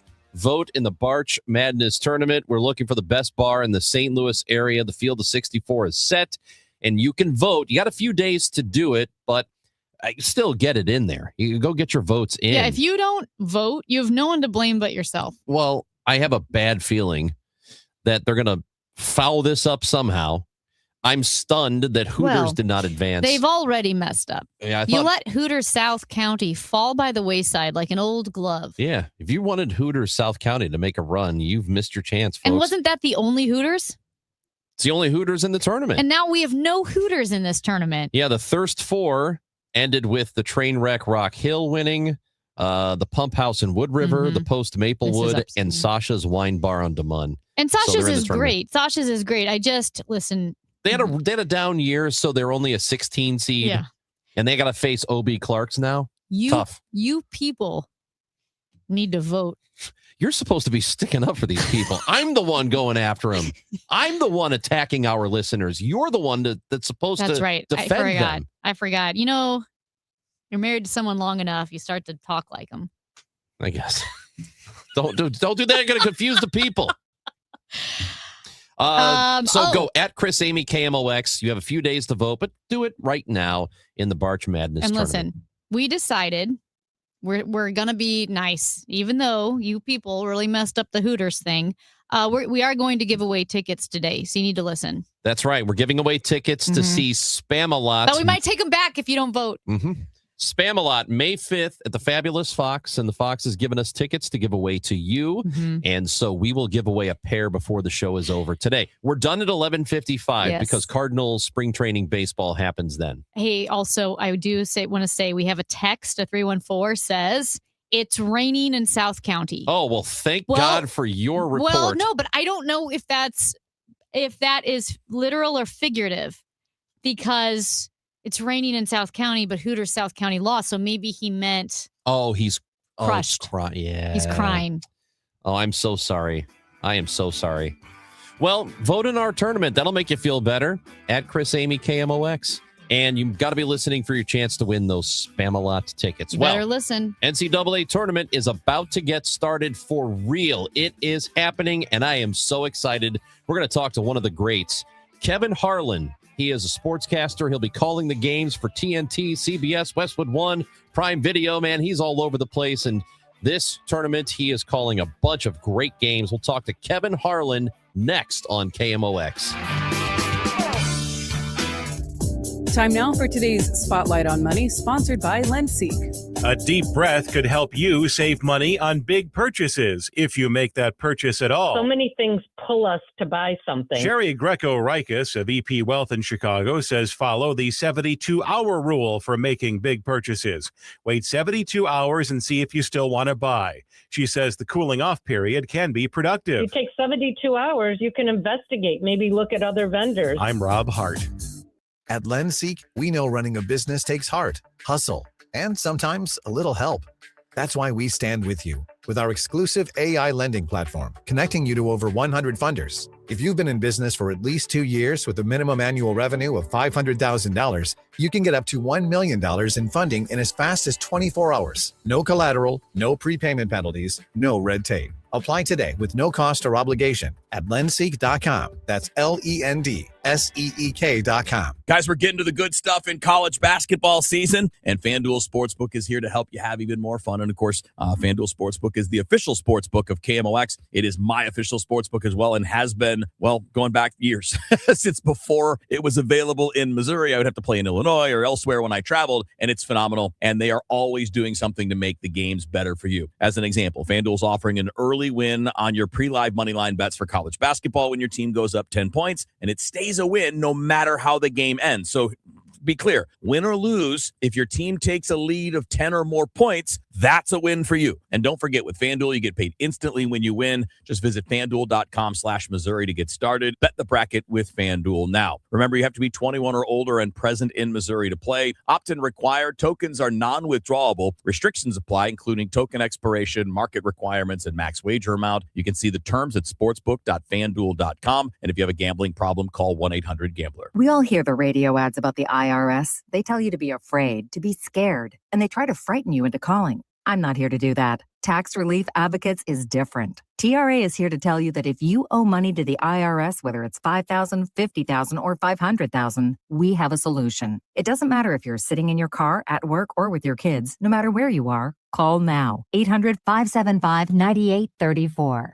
Don't lose hope. TRA can eliminate or reduce what you owe to the IRS. Generous programs are now available that can give you a fresh start. Our passion is taxes and helping individuals fix their IRS problems. We have over 1,000 5-star reviews on Google and an A+ with the Better Business Bureau. You don't need to be afraid of the IRS any longer. End your tax nightmare today by visiting us online at TRA.com or call 800-575-9834. That's 800-575-9834. Tax Relief Advocates. Real solutions for real people. The trusted voice of St. Louis. KMOX AM St. Louis. KMOX FM Hazelwood.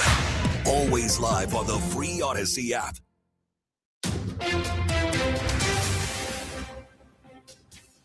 It is 11 o'clock, and right now we've got cloudy skies in downtown St. Louis. It's 61 degrees. I'm Debbie Monterey. A Metro East high school has lifted a lockdown order saying a threatening call was a hoax. O'Fallon Township High School says shortly after the start of the school day, a threatening phone call was received at the district's Millburn campus. O'Fallon police were notified. All campuses placed on a soft lockdown while it was investigated. In a Facebook post, the district says law enforcement learned that similar calls were received at other schools across the state. Police were able to trace the source of the call and determined it was a swatting incident that posed no credible threat. The Pentagon seeking $200 billion in additional funds for the Iran war. House Speaker Mike Johnson asked whether that figure was too high for a conflict the president says is almost over. I don't think it's a yes or no question because it all depends on the details of that. We're not declaring war. It's a limited operation. I think the mission is all but complete. House Minority Leader Hakeem Jeffries. Here's what we should be doing. We should repeal the Medicaid cuts. We should extend the Affordable Care Act tax credits. We should refund the money that Donald Trump stole from the American people through his unconstitutional and unlawful tariffs as declared by the Supreme Court. That's what we should be doing. Backlash from residents has led to the Metro East town of Troy to pause talks on a proposed data center. It gives us a chance to get it right. Derek Rammert is with Troy Residents for Responsible Growth, a grassroots community group fighting a plan to build a data center near a church and community park. The Troy City Council this week approved a 6-month moratorium. During that pause, they're going to listen to not only what the residents of the town have said, but also reach out and get some expert advice from other individuals, towns that have gone through this before, and make sure that we have ordinances that truly do protect us. Rammert says, among other things, he'd like to see clear guidelines for years-long data center construction that can disrupt a community. Forestel not selling out to developers. That's what the city's acting mayor, Connie Palmer, told the crowd Monday night at River Oaks Church after Forestel's governing board voted unanimously to annex more than 200 acres of land for a data center. Palmer says that move just gives the city some control over how the developer moves forward with plans. From the KMOX business desk, after 37 years of service to St. Louis Public Library, CEO Waller McGuire has announced he is retiring in October. McGuire has been head of the city library system since 2004. He joined the library in 1989. The library's board of directors will conduct a national search for Waller McGuire's successor. Some clouds around through early afternoon. Otherwise, it'll turn out mostly sunny and warmer, high 74. Clear skies tonight, though 48. Sunshine tomorrow, mixing with some clouds in the afternoon and even warmer, high 82. From the Saliga Heating and Cooling Weather Desk, I'm AccuWeather meteorologist Joe Lundberg on 104.1 FM KMOX. Currently, it's mostly cloudy, 61 degrees in downtown St. Louis. I'm Debbie Monterey, KMOX News. A century strong. The voice of St. Louis. KMOX. Clark in a straight check. Oh, he didn't need to do that. He threw it away. He, Pegues. Thurman leads. Timeout, Virginia. Did we just see what we think we just saw? Wow. My God, what a call. That was on True So TV, good. I believe. That all the CBS properties get the calls of the NCAA tournament on television, and it really gets started today. Even though the first four has happened already, we determined the final four, the last four teams into the tournament during the play-in. That's been going on over the last couple of days. A couple of really good games on Tuesday. Last night, not so much. But the actual tournament is getting started here in minutes. So looking forward to it. Looking forward to a conversation with Kevin Harlan, who is one of the absolute greats. He is so good, and looking forward to talking to him in a moment. You've heard the call of him. This was a football game, NFL game, from I don't know how many years ago, where a drunk guy got on the field and started running around. Yeah. It was a Westwood One call, and Harlan had it, and it was amazing. That's the guy is drunk. Such a good call. And that's Kevin Harlan. Until you're in front of a microphone and the red light goes on, you don't realize what an art it is to put words to what you're seeing, to tell a story, to tell it in a way that you don't smother the story or the action that's in front of you. And we always say in St. Louis, we're pretty spoiled with great broadcasters. We've had such great broadcasters, baseball, hockey, football. And so, Kevin Harlan is an absolute legend. And CBS is very lucky to have some of these guys and women. And by the way, Brian Anderson is sick, I believe. Brian Anderson's really good. He's a Milwaukee Brewers regular TV guy. And so he's out. And so Jason Benetti has stepped in and is going to call his games, including tonight's game in Buffalo. He's got the SLU game tonight. So if you're not listening on the radio, which you can, 8:30 is the pregame show tonight on KMOX. And then an 8:45 tip. If you're not listening, then you can hear Benetti, who's also very, very good. One of the great announcers. And still a long career ahead of him. You mentioned your bracket that we're in with Major Garrett. Not to brag. He's, the CBS Chief Washington correspondent. We just talked to him. I think Gail King's in there. Rokana was in there. I don't know. Gail King's in there? She was last year. Oh, I haven't checked the pool this year. Oh, that's the first thing I do. Oh, I look at all the cool people. Yeah. I did see that Scott McFarland has not filled out his bracket, so hopefully we better get on it. Well, he's out at CBS. Well, he left hadn't CBS. If he hadn't filled in his bracket yet, it's too late. I know. Hey, so I was going to ask, who do you have winning the whole thing? I have picked UConn to win the whole thing. Have you? I have picked UConn and Michigan to get to the final, to the championship, and then UConn's winning the whole thing. Excellent. I actually have, let's see, I've got Well, so UConn's a 2 seed. I have all the other 1 seeds in. So UConn, Florida, then Arizona, Michigan, and that culminates in a championship game of UConn and Michigan. So I'm picking UConn to win it, baby. Nice. I guess we'll see what happens, but I kind of like that pick. I'm feeling good. Even though Michigan is great. Michigan is really, really good. So I have Michigan beating Houston in one, and I have Arizona beating Illinois in another in the final game. You have Illinois in the final? Uh-huh. Oh, that was Arizona over Illinois, though. When we talked to Brent Stober at CBS Sports Network, he has been getting absolutely roasted because on his bracket, he's got Illinois winning the entire thing. And there was a time about a month ago where that did not seem outrageous because the Illini were playing really, really good basketball, and it's not been quite as good lately. They're still very, very good, but they ended up with a 3 seed instead of a 2. And for a while, it looked like they might be a 1. Yeah. Well, I have them losing in the final to Arizona. Yeah. And Michigan beating Houston in the other. But boy, it'll be good. So, yeah, that's cannot wait for this thing to really get started and to get an opportunity to go watch games. I'm stuck here with you, talking to you for the next 50-ish minutes before Cardinals baseball. Oh, you'll be fine. You'll be just fine. You know what we won't be fine, though? What? Listen, this is not the type of text that we want at 314-436-7900. It's just not. This is a real text line. We're talking about Hooters. Yeah, anyway. the Hooters in South County. Yeah, they said Hooters is really sagging these days. Okay, that's not good. The type of Please take part in our Barch Madness tournament, which is live on our Twitter account at Chris Amy KMOX. And it is time to go to the legend now, Kevin Harlan, who's calling the NCAA tournament with us on KMOX. Good morning, Kevin. How are you? Hey, good. Were you guys talking about Hooters? Well, I know. You know what? I didn't know you were on the phone. And as soon as I brought up Hooters, our producer gives me the thumbs up. And I've never wanted to crawl into a hole more. And we have the great Kevin Harlan on. I'm like, Hooters. That's a great lead. I like that. I'll tell my wife about that one. She'll be amused or embarrassed. Probably both. So Kevin, we have our version of the tournament this year.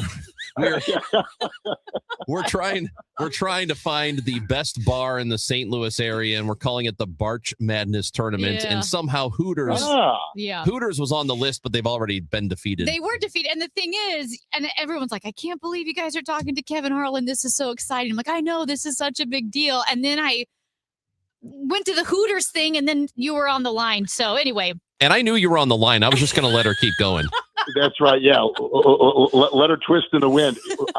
Okay. What's that bar? Is there a bar? When I was a younger guy, when I was just out of college, I went to a place where you had to drink the wall, and there are like 13 drinks. It's Otto's or it's West End maybe. Am I right? Anyway, maybe someone will know. But I went there with my buddy who was from St. Louis, played quarterback at John Burroughs. Was it Milo's?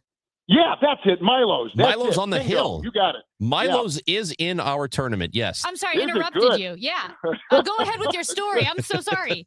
No, we drank the wall. I think it's like 13 drinks. It's like things you'd never drink, and they got them there. And I think if you do it, you get like a hat or a shirt or a pizza or something like that. And we did that I'm going back a long time, but I did it. I drank the wall at Milo's. I'm glad you remember that name. That's perfect. Yeah, Milo's is a really great bar. It is in the tournament. It's on the Hill. It's a neighborhood called the Hill. That's the Italian part of town here. So yes. I'm rooting for Milo's. That'll be my pick in the tournament. That's what I'm rooting for. Awesome. I got to see what their rank is. And you said who the quarterback was? What? He was a quarterback at John Burroughs High School in St. Louis. Excellent. Yeah. So, Kevin, before we really get into the basketball stuff here, we should congratulate you and an accomplishment of your family, because your dad was a president and CEO of the Green Bay Packers, and they put his name up on the facade just recently. That's an awesome thing to have happen. Well, thank you. Yeah, he had been with the Packers for 37 years, was with the baseball Cardinals from 65 to 71. He was there with Brock and Gibson and Cepeda and Maris and McCarver and Shannon and Maxwell and Julian Javier and Richie Allen, like all all those incredible players back then, the 2 World Series. And then when Dan Devine left Missouri and took the Packer job, he brought my dad along to run the front office, and he worked his way to president. And the biggest challenge he had a couple, clearly being in a market the size of Green Bay, which shared the team. The Packers also played in Milwaukee, so he had to make a decision if they would, move the 3 games a year from Milwaukee to Green Bay. That was a hard thing to do. Milwaukee had basically saved the Packers back in the 30s and 40s when they jumped in and said, let's make it a 2-town team, and they did, and that kept the Packers solvent. Then they had to renovate Lambeau, and then he had to make some choices at coach and general manager over the years. And the Packer organization was, with his passing a couple of weeks ago, was kind enough to announce earlier a couple of days ago that they were going to put his name on that inside of Lambeau Field, which is a hallowed place to begin with. And then you've got the names like Bart Starr and Ray Nitschke and Brett Favre and Vince Lombardi and Curly Lambeau and Ron Wolf, the general manager who just went into Canton. He's in the Hall of Fame. And now they're going to put my dad's name up there. So there are not many names, but his name will be one of them. And it is incredible. And we're so touched and humbled and honored. And I know my dad is looking down and smiling with every moment that he put in with that organization, and never expected anything, but this is clearly an honor that is beyond measure. And we are sorry for your loss, but that is what a terrific way to remember him. And I know that people in St. Louis and people in Green Bay do remember him fondly. So that's what a fantastic way to do that. Thank you. Yeah. He loved his job. He loved working. He was with Al McGuire at Marquette as the sports information director at Marquette. So he had Al McGuire. Then he went to the Cardinals and at Red Shandings and that great that Hall of Fame group of players. And then he went to Green Bay and had Reggie White and Favre and Rodgers and a couple Super Bowls they won and 3 they were in. So he always said, I said to him when he just got to the hospital and was getting settled. And I said, Dad, I hope heaven is as good. He knew that this was going to be the final stretch. And I said, I hope. And he was very peaceful with it, knew this and was comfortable with it. We should all be so lucky to pass the way he did. But I said, I hope heaven is as good as your 89 years on earth, because you've had this incredible blessed run. And he said, I hope it is too, because it has been heaven on earth. So he loved his jobs. He loved what he did. He loved all the organizations. The Cardinals were a big part of his life. He still had his 67 World Series ring, and he wore it occasionally because he loved baseball, and he loved Bing Devine and Shane Dings and that team. Him and Gibson were close. Like, there was so much about that team that he loved. And so that's a big part of the way we grew up. We went to spring training at Al Lang Field and back in the day. So the Cardinals to us are, and then in full circle, Bob Hyland, Mr. Hyland, who wanted to hire me to do the Cardinals back in 88, 87, brought me into St. Louis. I had a chance to do the Cardinals, and it didn't work out for I was doing the Chiefs at the time, but I had a chance to do the Cardinals on radio and interview with Mr. Hyland, and I had Dan Dierdorf and Jack Buck sitting on a couch in his office, and he hit this button underneath his desk, and the door closed.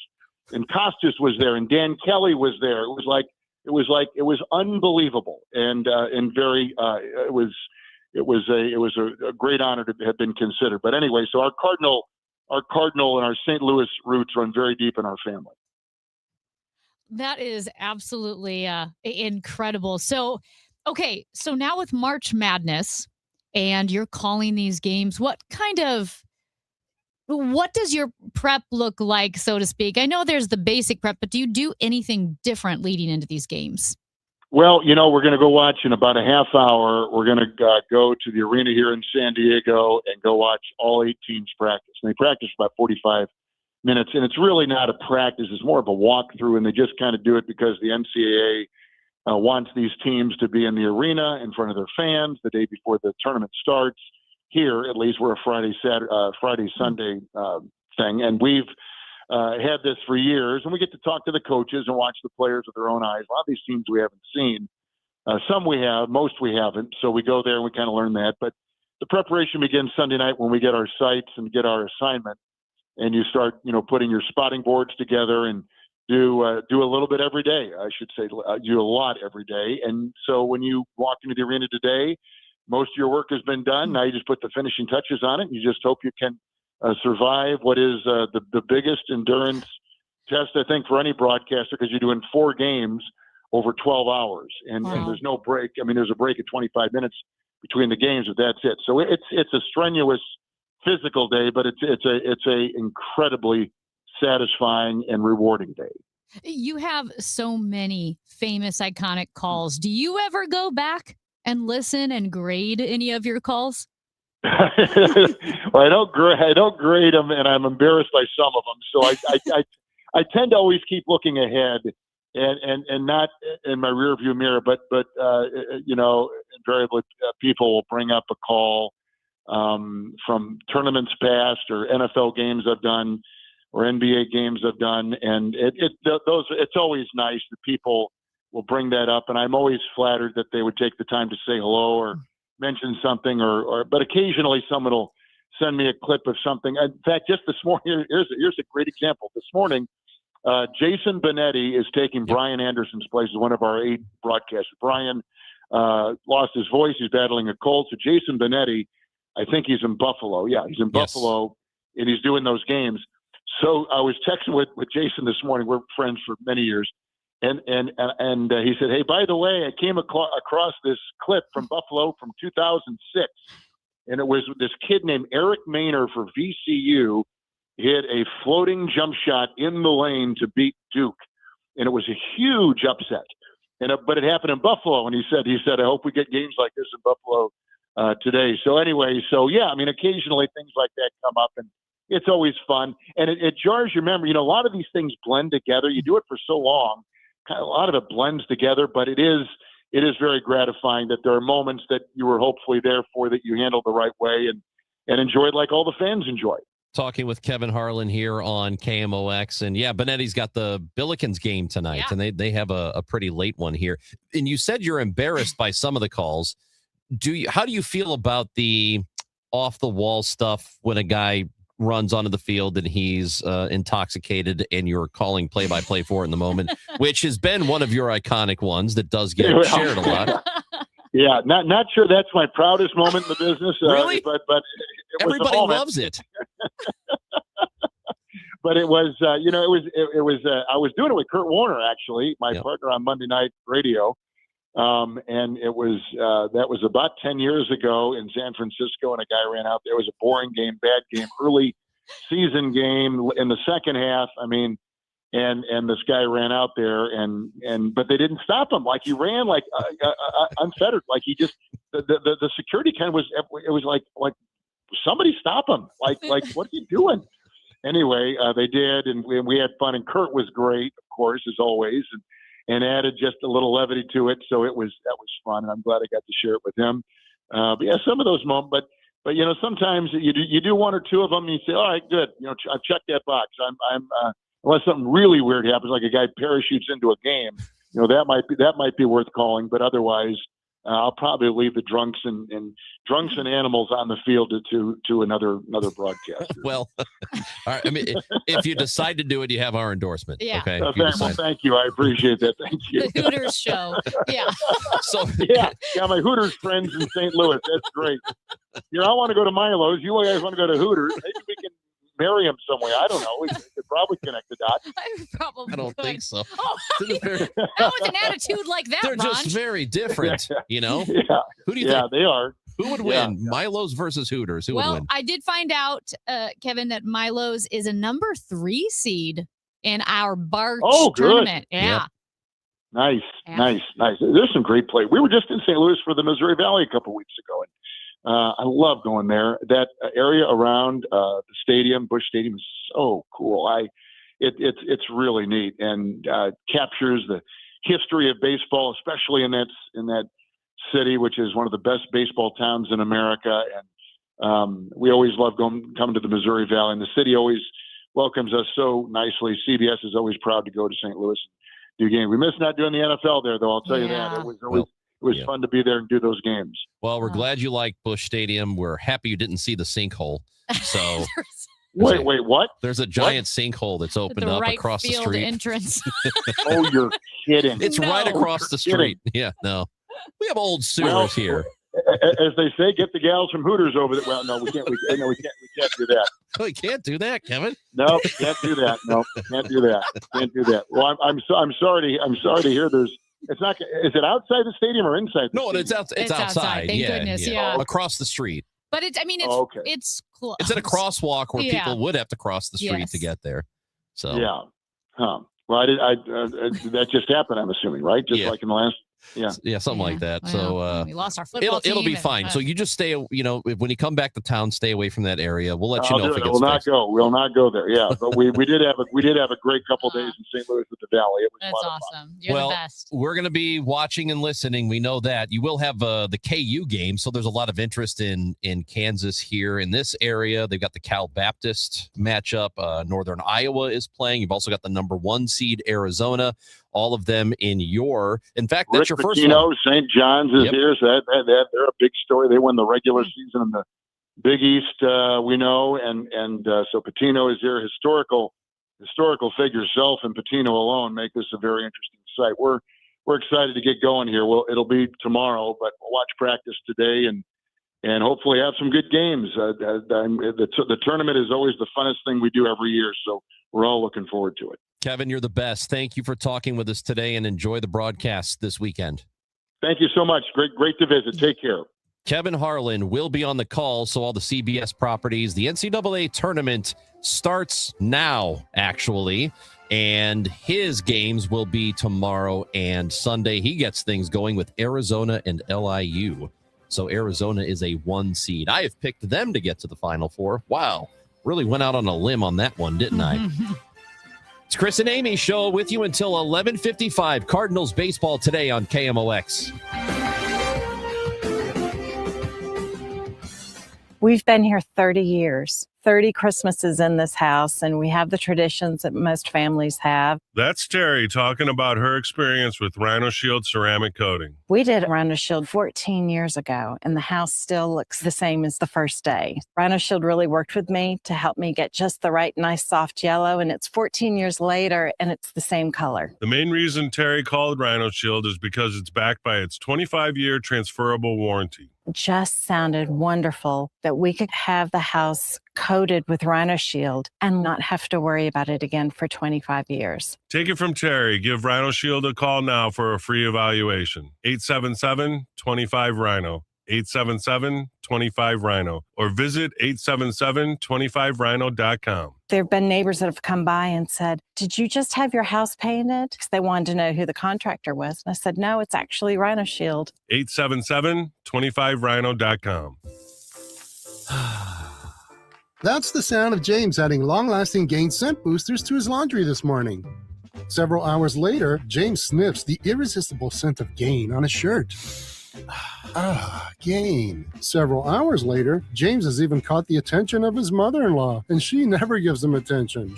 Ooh, you smell amazing, James. Oh, thanks, Mom. I love you too. I never said that. Add Gain scent boosters to your laundry. Add joy to your day. There's a difference between liking a house and actually getting it. Redfin is built to make up that difference and close the gap between finding and owning the home for you. Redfin agents close twice as many deals as other agents, so when you find a home you love, you're not a step behind when it's time to make an offer. That means less watching great homes disappear and more focus on the ones you'll actually move into and call home. Redfin helps turn saved listings into real addresses. Get started at redfin.com. Own the dream. If you live in Missouri, have Medicaid, and need a caregiver, this message is important. Care at home is personal. That's why you may not want a stranger in your home to take care of you. You want someone who already knows you and your daily routines. With Freedom Care, you choose a trusted family member, a friend, or a neighbor. They will get paid after every shift to care for you, and it's 100% free to you. More than 70,000 people have already joined the Freedom Care family. Call your local Freedom Care. They'll check your Medicaid eligibility. Don't wait until a stranger shows up at your door. If you have Medicaid and need help at home, this care is available 100% free to you. Call Freedom Care now to see if you qualify. 314-907-0892. 314-907-0892. That's 314-907-0892. Freedom Care, we're here for you. Straight Realty has always been an industry leader when it comes to commissions. So it should come as no surprise that the recent Realtor settlement has only empowered us to continue offering our sellers even better rates. We now list homes for only 2%. Hi, I'm Christina Straight, owner of Straight Realty. Call me 314-441-4444. Why pay more than 2? You can also listen to my podcast on my website, straightrealty.com. Commissions are not regulated and are negotiable. Straight Realty is a licensed broker in the state of Missouri. 100 years of service and still at your service. KMOX. Somebody has run out on the field. Some goofball in a hat. He's bare-chested and banging his chest. Now he runs the opposite way. He runs to the 50. He runs to the 40. The guy is drunk, but there he goes. The 20. They're chasing him. They're not going to get him. Waving his arms, bare-chested. Somebody stop that man. Here comes the blue coat. Oh, Kevin. They got him. Here comes the blue coats. Oh, and they tackle him at the 40-yard line. How can you be embarrassed of that call? Such a great call. A goofball in a hat. He's at the 20. He's Kevin, at the 30. He's drunk. Kevin Harlan along with Kurt Warner on Westwood One many years ago. And we just spoke to Kevin Harlan. That interview will be on KMOX.com and the Odyssey app, wherever you get your podcasts. He's awesome, dude. And got a Milo's shout out. Milo's Bocce Garden or Bocce, If they're however you listening, want to pronounce it. feel free to text in 314-436-7900. Speaking of the tournament, you need to go vote at Chris Amy KMOX on Twitter. You have all the matchups in the Barch Madness tournament. We are looking for the best bar in the St. Louis area, and you get to decide. You also get a chance to win tickets to see Spam-A-Lot at the Fabulous Fox May 5th. Thanks to the Fabulous Fox. Pair of tickets we're giving away right now. And we are giving them away to caller number 4 to the contest line at 314-955-1120, 955-1120. Good luck to you. Battlehawks season is coming up here, baby. We're going to talk to Battlehawks kicker, Mizzou alum, and O'Fallon High School alum, O'Fallon in Illinois. Tucker McCann joins the show next on KMOX. St. Louis, can you feel it? It's back. Welcome to opening day. To tradition. The majestic Budweiser Clydesdales. The sound of baseball in the air. A swing and a long one. Thursday, March 26th is opening day. We show up. We wear red. We stand together. New season, fresh start. Your St. Louis Cardinals are ready. And all season long, every moment lives here. 104.1 FM KMOX, the voice of the Cardinals. Now, KMOX weather from the Saliga Heating and Cooling Weather Desk. 62 degrees and pretty cloudy out there, although the sun should peek out today. The high 74. Tonight, clear with a low of 49. Weather sponsored by Renner Garage Door, forward and back, RENNER. Giddy up. Cardinal Cowboy for Team Renner here, America's oldest family-owned garage door company, serving both wholesale and retail markets. Free repair or replacement quotes and $100 off a new garage door. RENNER. If you love sports, this is the show for you. It's You Better You Bet with me, Nick Costos. Weekday mornings 9 to noon Eastern on the free Odyssey app and YouTube at The Costos. Bringing you the biggest NFL news, guests, and notes from the offseason while getting you ready to win the madness of college hoops. It's You Better You Bet with me, Nick Costos. Live and interactive, Monday through Friday, 9 a.m. to noon Eastern, presented by BetMGM. Download the Odyssey app and listen from anywhere for sports talk from people who love sports. Hear that? That's Mike. He took ZzzQuil Pure Z's, so now he's sleeping soundly on a Sunday night. ZzzQuil Pure Z's are fast-acting melatonin gummies with a complementary botanical blend to help Mike get the sleep he needs to wake up refreshed and ready to conquer Monday. Let's do this Monday. ZzzQuil Pure Z's, just for sleep. Really great sleep. These statements have not been evaluated by the Food and Drug Administration. These products are not intended to diagnose, treat, cure, or prevent any disease. Use as directed. A lot of people are getting their air conditioners tuned up and ready to go for the summer, and we're getting a lot of calls of people saying they want a second opinion, to have us come out and requesting us to come out there and take a look at their air conditioners. They've been told that they need a new one, and the repair is quite costly, and it might be best for them to replace the air conditioner and then repair it. If you're in that situation, please give me a call, because there is truly some opportunities here for you that we could save you lots of money, because I'm sure you're going to be shocked. We have the equipment that still works best for you with your budget. It's pretty much the best. Is what I would put in my home, is what I would recommend. Give me a call. It's Bart Inman. One easy number, the easiest number in Missouri and Illinois. That is 314-293-2600. Or the online thing, and that is bartinman.com. That's Bart with a B, Inman with an I.com.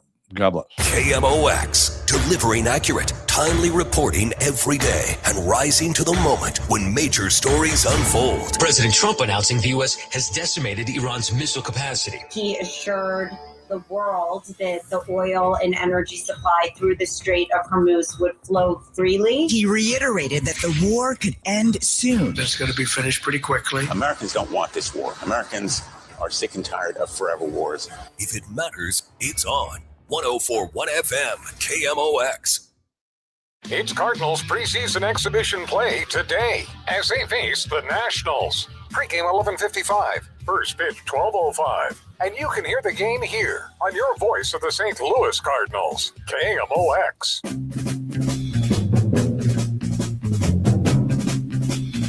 Congratulations, Brad from Manchester, who won those tickets to go see Spamalot. Spamalot at the Fabulous Fox on Cinco de Mayo. That's May 5th.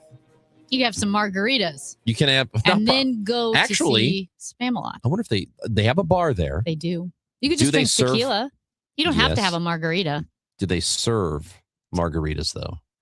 I don't know, but I bet they have tequila, correct? Well, I'm sure they do. Yeah, it's a bar. I cannot wait until we get closer to May 5th so that we can hear... I think we have to wait until May 5th to hear our guy Mike Shannon's call. We just talk about Cinco de Mayo. Do you remember this? I'm trying to think. It's like, Cinco de Mayo, when's that? May 5th. Oh, yeah. Get ready. Next year. I wish you all could see the moon tonight. Do you remember that one? Mike Shannon was on. I don't remember that one. Yeah. You should see. I wish you all could see this moon. Can you find that? Do you have the Cinco de Mayo call? It might be stored in the archive somewhere. I'll take a look. I know we have to have it because it's such a fun. It's right up there with Big Boy. Hey, Mike Shannon just did such an incredible job because he was a former player, as everybody knows, and then got thrown into broadcasting and got so much better over the years. And what a great personality. Just one of my favorite. And maybe there's some nostalgia in there for me because that's what I grew up listening to, him and Jack Buck. But Mike became a really good, good baseball broadcaster. My grandparents, who always listened to KMOX, they were not around by the time I was on KMOX, which is always such a bummer because my papa he had the radio on top of the fridge and KMOX was on all day long. And, my dad, KMOX listener, and he said probably one of the more surreal moments when I was first on KMOX. Yeah, I'm on with Charlie Brennan and all of this when I started. But he said one of the most surreal moments was when I was talking with Mike Shannon, because Mike Shannon would join Charlie and me a couple times a week. And he said that was so cool. He's in the car because he grew up watching Mike Shannon play. And that was really special. That's one thing I think. It's so special for multiple generations. Yeah, my grandmother was an avid KMOX listener, loves Rush Limbaugh. So I'm pretty sure. Now you're in his spot. Well, yes, I am in his spot. We are. I am not sure she'd like me right now. She'd probably hate you. She probably, and she loved me. Yeah. She would do anything for me. Aww. But I think I might have ruined her middays. Well, if she were still around. There's it's probably a love-hate where she'd be one of our texters and callers. Yeah. But can you believe it? Yeah. You're in his spot. I know. That's so wild. Oh, it makes me very happy that I'm here for however long I'm here. It won't be that long, probably. Nah, it's fine. I know. You mean death or either one? Fired. Probably both. At the same time? We had to fire him because he's dead. You can't fire me because I'm dead. Is there a rule against that? I'm pretty sure that you can be sued. Well, at any rate, I'm gone if you're gone. So that's when you'll be a park ranger. That's not true. What? I may not necessarily be. You might still get to stick around if I'm gone. So. Oh. Guilt by association. Yeah, actually, I think that does happen sometimes. Yeah. So we were hoping to have a conversation, which I'm not sure we're going to be able to link up with our guy, Tucker McCann, who is O'Fallon, Illinois guy, went to Mizzou. He is now the kicker for the Battlehawks. Yeah. And the Battlehawks season gets started, Amy, soon, March 28th. So it is coming up. It is a Saturday, and it's an early game.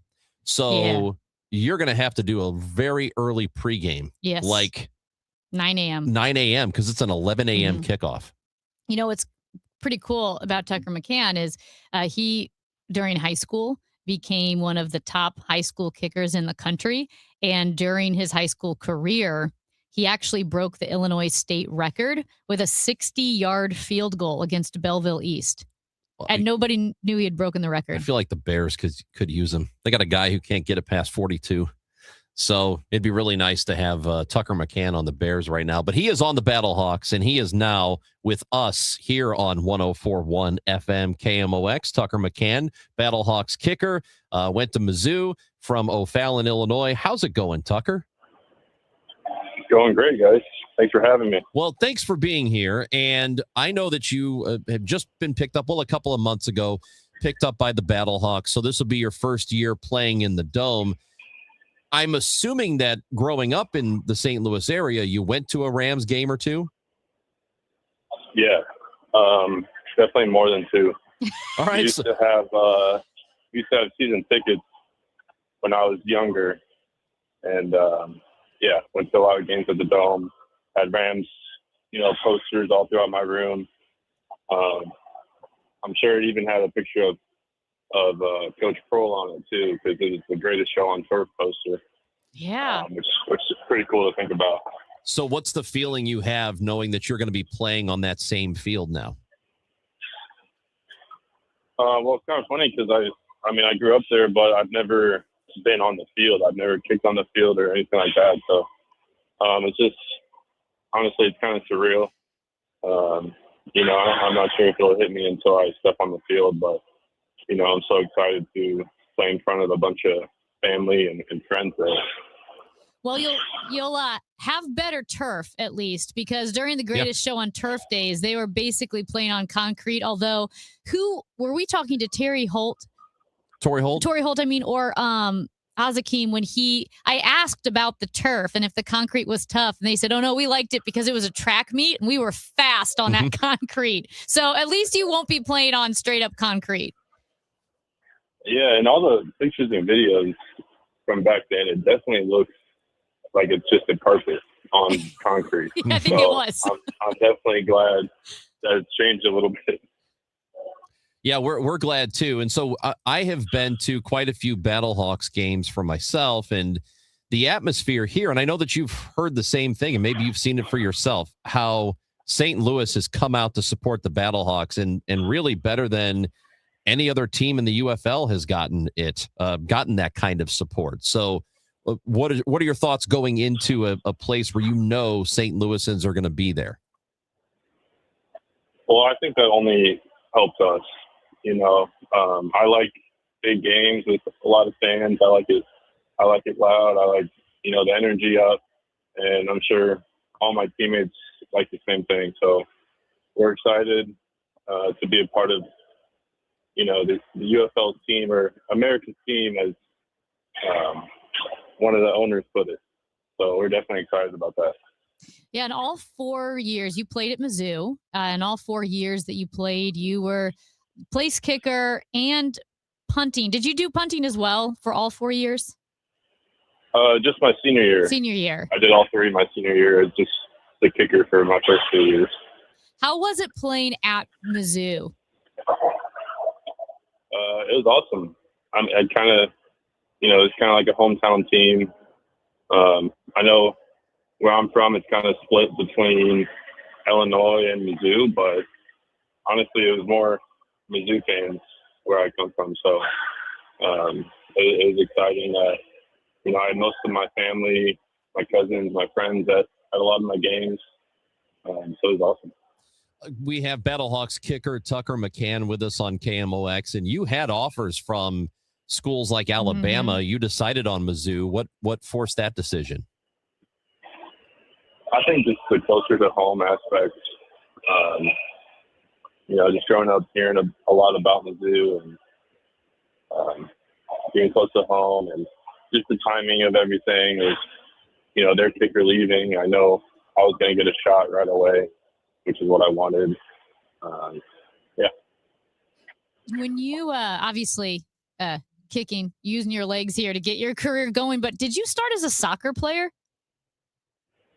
Yeah, I did. So I played soccer at a really young age, probably started when I was 5 or 6, played all the way up until high school. And then when I got to high school, that's when I transitioned over to football. Were you kind of, I guess, did you watch other guys kick and think, hey, I can do that. I can kick that further. What prompted the transition? Well, my dad actually kicked in high school at Althoff Catholic. And from a young age, when I was playing soccer, I was always the one taking all the free kicks, all the corner kicks.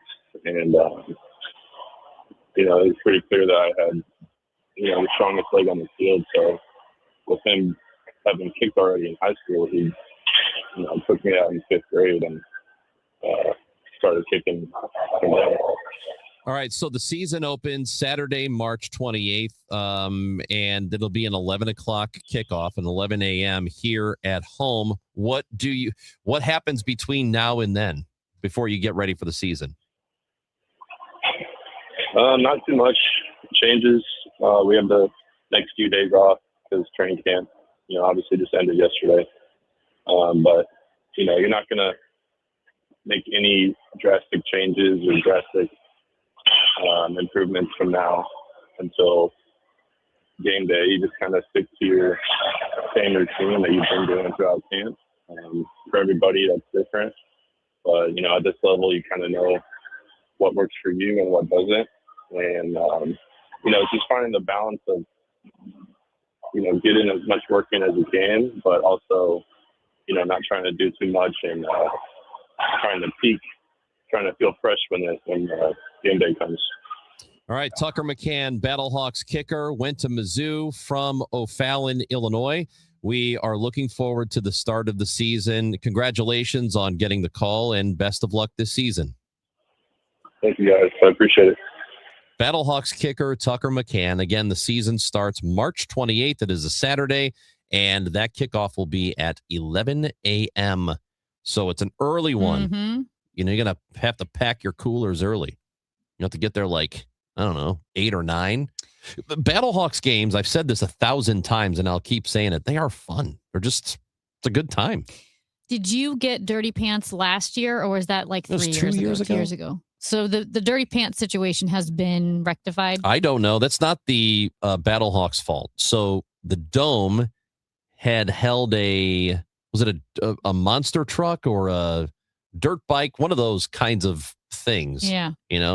Where people like to go. But you took a picture of your pants and posted it on social media. Well, that's what I'm getting at. So they had this thing, and I guess they just didn't clean the seats after, and it kicked up a lot of dust. So it wasn't like it looked like I sat down on a baseball diamond, and it was everywhere.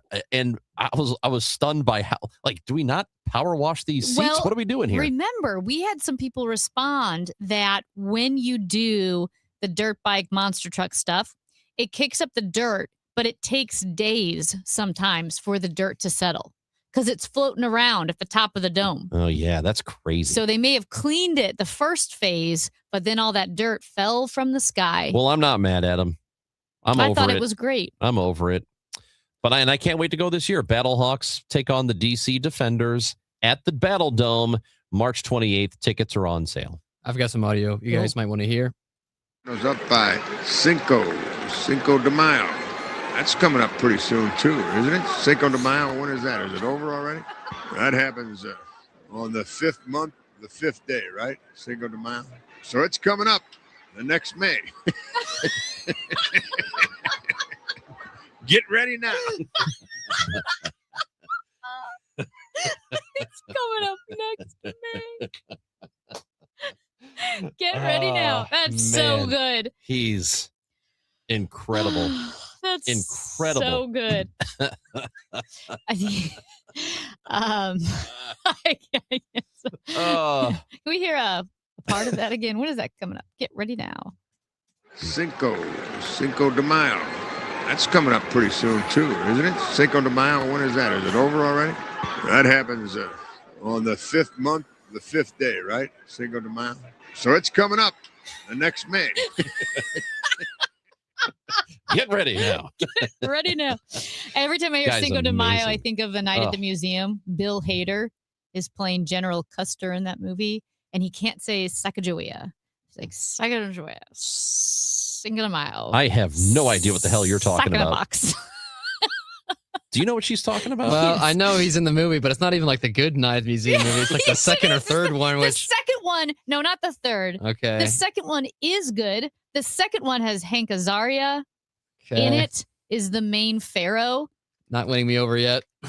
If you don't watch the second one, I can't even be I friends think- with you anymore. I think I did when I was young and didn't think much of it as a 12-year-old. So I don't know if I'd be convinced now. Bill Hader, Hank Azaria, Ricky Gervais, Ben Stiller, Amy Adams. Who else I'm missing? It's a all-star lineup.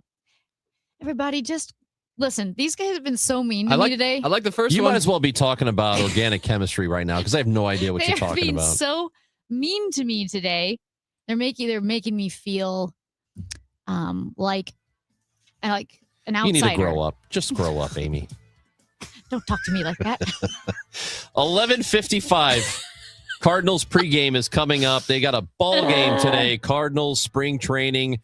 1 week from today is the home opener against the Tampa Bay Rays. Then tonight, Billikens basketball, 8:30 pregame, 8:45 tip. First game of the tournament. It's on KMOX. And our Barch Madness tournament is up and running. We are looking for the best bar in the St. Louis area, and you will decide it by voting. Make sure you vote at Chris Amy KMOX on Twitter. That's the only way you can do it. All right? Don't leave it up to these weirdos out there to vote. If you're a normal, and if you're a you're normie. if you're unhappy with the results, you have no one to blame but yourself. yourselves. That's right. That's right. Still can't believe Hooters didn't make it past the Thirst And it Four. was Hooters South County. Yeah. That's a good one. Thought for sure it was going to happen. Yeah. But no, Sasha's Wine Bar advances to take on OB Clark's. A lot of great matchups. Barch Madness tournament on our Twitter account at Chris Amy KMOX. Cardinals baseball coming up next.